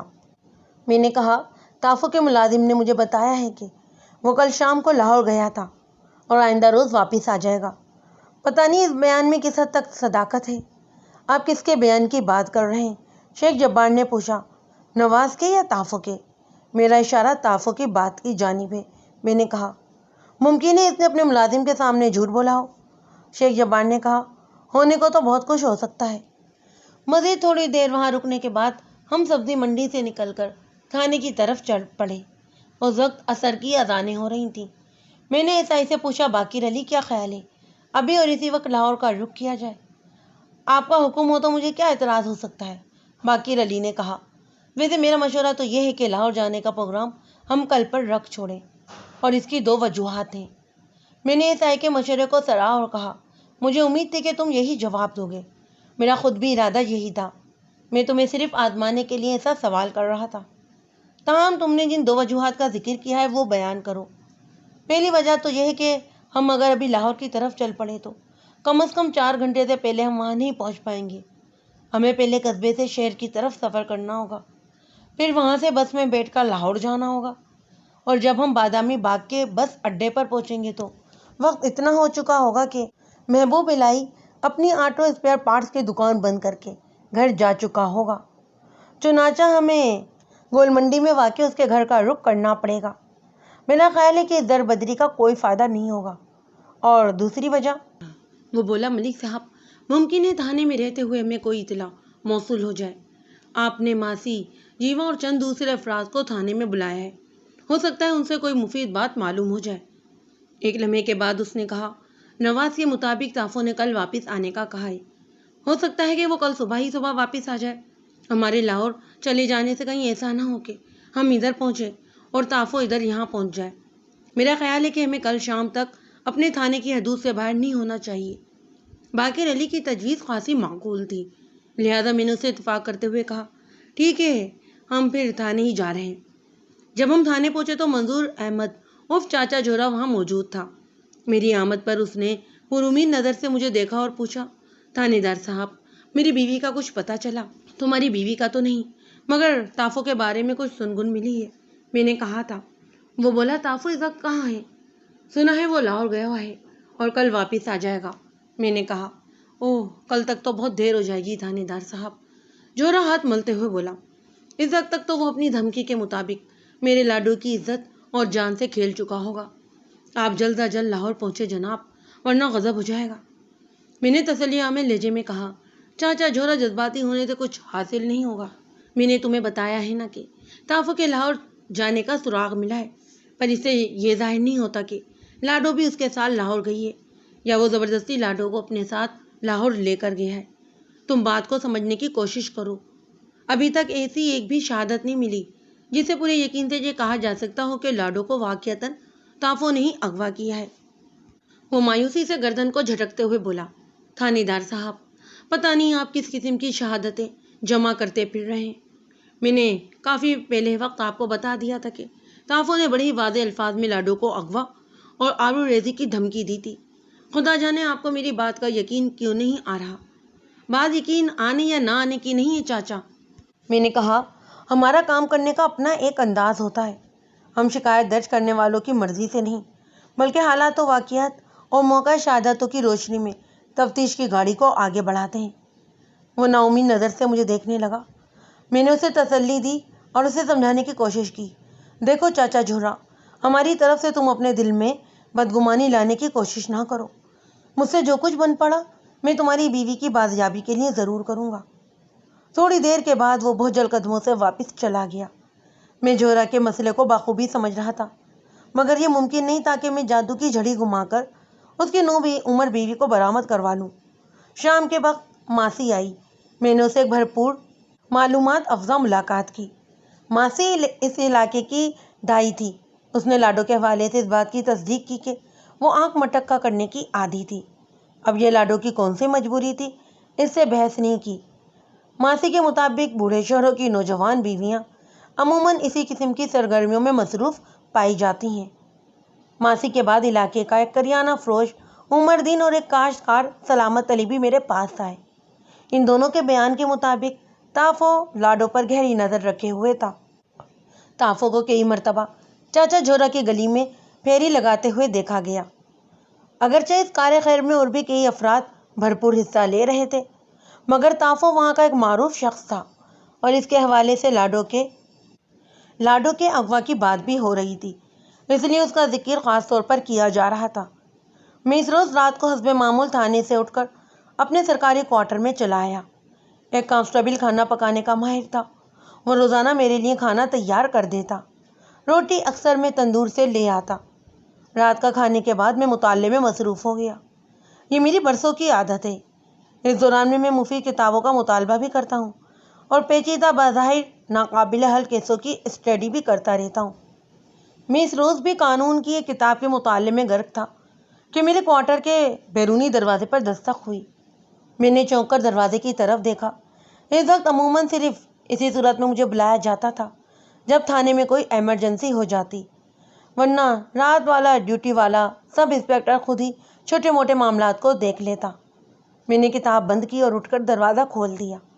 دروازہ کھلتے ہی جس شخص پر میری نگاہ پڑی اسے دیکھ کر میں چونک اٹھا۔ وہ کوئی ڈیوٹی والا پولیس اہلکار نہیں تھا بلکہ تافو تھا۔ جی ہاں، وہ الطاف عرف تافو تھا۔ تم یہاں؟ بے اختیار میرے منہ سے نکلا اور میری غیر ارادی طور پر نظر تافو کے عقب میں اٹھ گئی۔ بے ساختگی کے عالم میں وہاں لاڈو کو تلاش کر رہا تھا۔ تافو نے دھیمے لہجے میں کہا، ملک صاحب، میں ایک نہایت ہی اہم اطلاع لے کر آیا ہوں۔ اگر آپ مناسب سمجھے تو آپ کے کوارٹر میں بیٹھ کر بات کرتے ہیں۔ مجھے اس کی تجویز پر کوئی اعتراض نہیں تھا، اس لیے میں نے اسے اندر آنے کا راستہ دے دیا۔ وہ میرے کوارٹر میں داخل ہوا تو میں نے بیرونی دروازے کی کنڈی چڑھا دی، پھر تافو کی طرف دیکھتے ہوئے کہا، لاڈو کہاں ہے تافو؟ وہ لاہور میں ہے جناب۔ وہ رازداری سے بولا۔ اسے وہاں کیوں چھوڑ کر آئے ہو؟ میں نے سخت لہجے میں کہا۔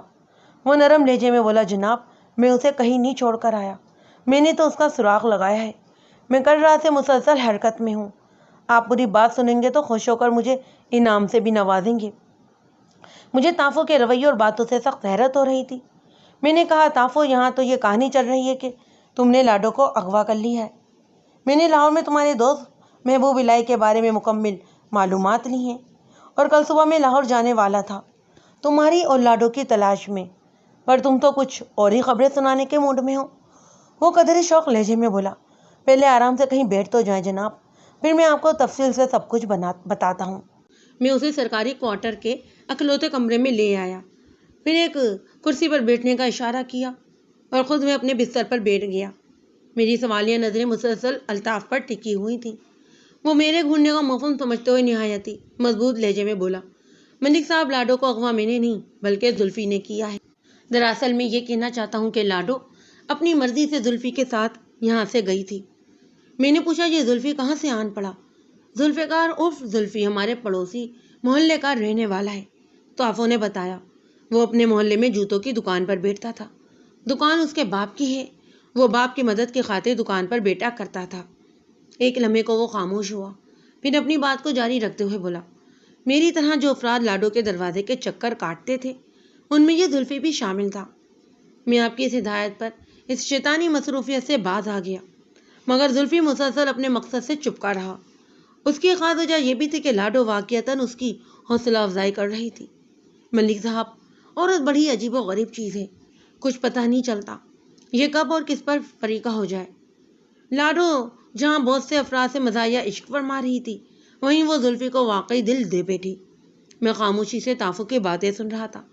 وہ اپنی بیتا کو آگے بڑھاتے ہوئے بولا، جب آپ نے مجھے یہ ذمہ داری سونپی کہ میں ان تمام لوگوں کے بارے میں معلومات جمع کروں جو لاڈو کے چکر میں ہیں، تو مجھ پر انکشاف ہوا کہ لاڈو کے چکر میں تو بہت سارے ہیں، لیکن لاڈو صرف ایک شخص کے چکر میں ہے اور وہ شخص تھا زلفی۔ میں نے در پردہ زلفی کے بارے میں معلومات حاصل کرنا شروع کی اور بالآخر ایک مرحلے پر مجھے معلوم ہو گیا کہ زلفی اور لاڈو فرار ہو کر لاہور جانے والے ہیں۔ لاڈو اپنے بوڑھے شوہر کے بڑھاپے پر لات مار کر اپنی جوانی کو سدا بہار بنانے جا رہی تھی۔ ایک لمحے کے بعد تافو رکا اور اس نے کہا، اور تم ان دونوں کا تعارف کرتے ہوئے لاہور پہنچ گئے، جبکہ یہاں کے حالات کو اس رخ پر ڈال دیا گیا کہ اغوا کا بھرپور شک تمہاری طرف جا رہا تھا۔ میں نے اس کے چہرے پر نگاہ جماتے ہوئے سخت لہجے میں کہا، اور تم نے یہ کیا حماقت کی؟ وہ کچھ نہ سمجھنے والے انداز میں میری طرف دیکھنے لگا۔ میں نے ایسا کیا کر دیا جناب؟ تمہیں چاہیے تھا کہ جیسے ہی تمہیں معلوم ہوا تھا لاڈو اور زلفی فرار ہونے والے ہیں تم میرے پاس آتے۔ میں نے کہا، اس کے بجائے تم خود مہم جوئی پر نکل کھڑے ہوئے۔ تم نے ایسا کیوں کیا؟ وہ زیر لب مسکراتے ہوئے بولا، ملک صاحب، ارادہ تو میرا یہی تھا کہ فوراً آپ کو صورتحال سے آگاہ کر دوں۔ پھر میرے دل میں ایک اچھوتا خیال ابھرا۔ میں نے سوچا کہ لاڈو کے حوالے سے میں آپ کی نظر میں کافی ذلیل ہو چکا ہوں، اور اب تنہائی کوئی کارنامہ انجام دے کر میں آپ کی نگاہوں میں سرخرو ہونا چاہتا تھا۔ ملک صاحب، میں بدماش ضرور ہوں، مگر عزت نفس میرا نہایت ہی نازک مسئلہ ہے۔ میں اپنے اوپر لگے ہوئے داغ کو پہلی فرصت میں مٹا دینا چاہتا تھا، اس لیے آپ کو مطلع کرنے کے بجائے میں خود ہی میدان عمل میں کود پڑا، اور خدا کا شکر ہے کہ میں کامیاب رہا ہوں ملک صاحب۔ میں نے پوچھا، اس وقت لاڈو اور زلفی کہاں ہیں؟ پھر میں نے اپنے سوال کی وضاحت کی، یہ تو تم بتا ہی چکے ہو کہ لاڈو لاہور میں ہے۔ میں دراصل اس کا ٹھکانہ معلوم کرنا چاہتا ہوں تاکہ اسے بازیاب کروایا جا سکے۔ فکر نہ کریں آپ ملک صاحب، وہ پرجوش لہجے میں بولا، میں آپ کو ان دونوں کا مکمل ایڈریس ابھی بتاتا ہوں۔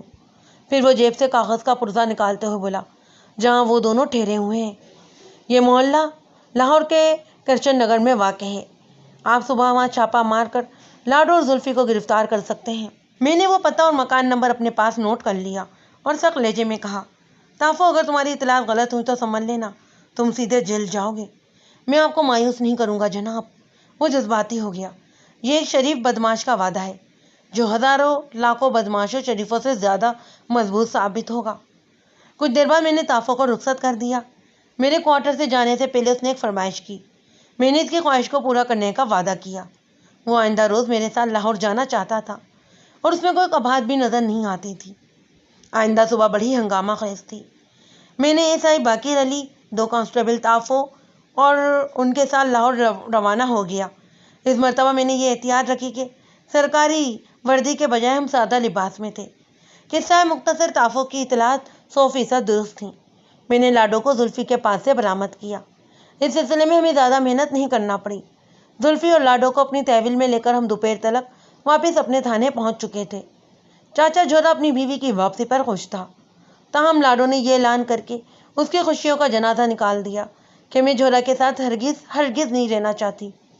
بیوی اگر شوہر کے ساتھ نہ رہنے کا اٹل فیصلہ کر لے تو دنیا کی کوئی طاقت اسے اس کے فیصلے کے خلاف مجبور نہیں کر سکتی۔ لاڈو کے الفاظ نے اس بری طرح جھولا کو ذلیل و خوار کیا کہ طیش میں آ کر اس نے اسی وقت لاڈو کو طلاق دے دی۔ زلفی اور لاڈو نے گھر سے فرار ہو کر اگرچہ جرم کا اقدام کیا تھا، مگر لاڈو کی بازیابی کے بعد صورتحال اچانک بدل گئی۔ اس کے پیش نظر میں نے ابھی اس معاملے کو زیادہ اچھالنے کی کوشش نہیں کی۔ البتہ اگر چاچا جھولا طلاق دینے سے پہلے ثابت قدم رہتا تو اسے اچھی خاصی قانونی مدد مل سکتی تھی۔ اگر کچھ نہ بھی ہو سکتا تو کم از کم زلفی کو اس کی اس حرکت پر سزا ضرور ہوتی۔ لیکن انسان یہی سوچتا رہ جاتا ہے اور ہو کچھ اور جاتا ہے۔ لاڈو نے جتنے کھلے الفاظ میں بغاوت کی تھی، اس سے بخوبی اندازہ لگایا جا سکتا تھا کہ چاچا جھولا کے ساتھ اس کی ازواجی زندگی کا 1.5 سال کس طرح گزرا ہوگا۔ اگر چاچا جھولا نے عمر کے اس حصے میں اور صحت کے ایک معیار پر ایک نوجوان انگیز لڑکی سے شادی نہ کی ہوتی تو اسے اس طرح ذلیل اور خوار نہ ہونا پڑتا۔ خدا ہم سب کو ٹھیک وقت پر صحیح اور درست فیصلے کرنے کی توفیق عطا فرمائے، آمین۔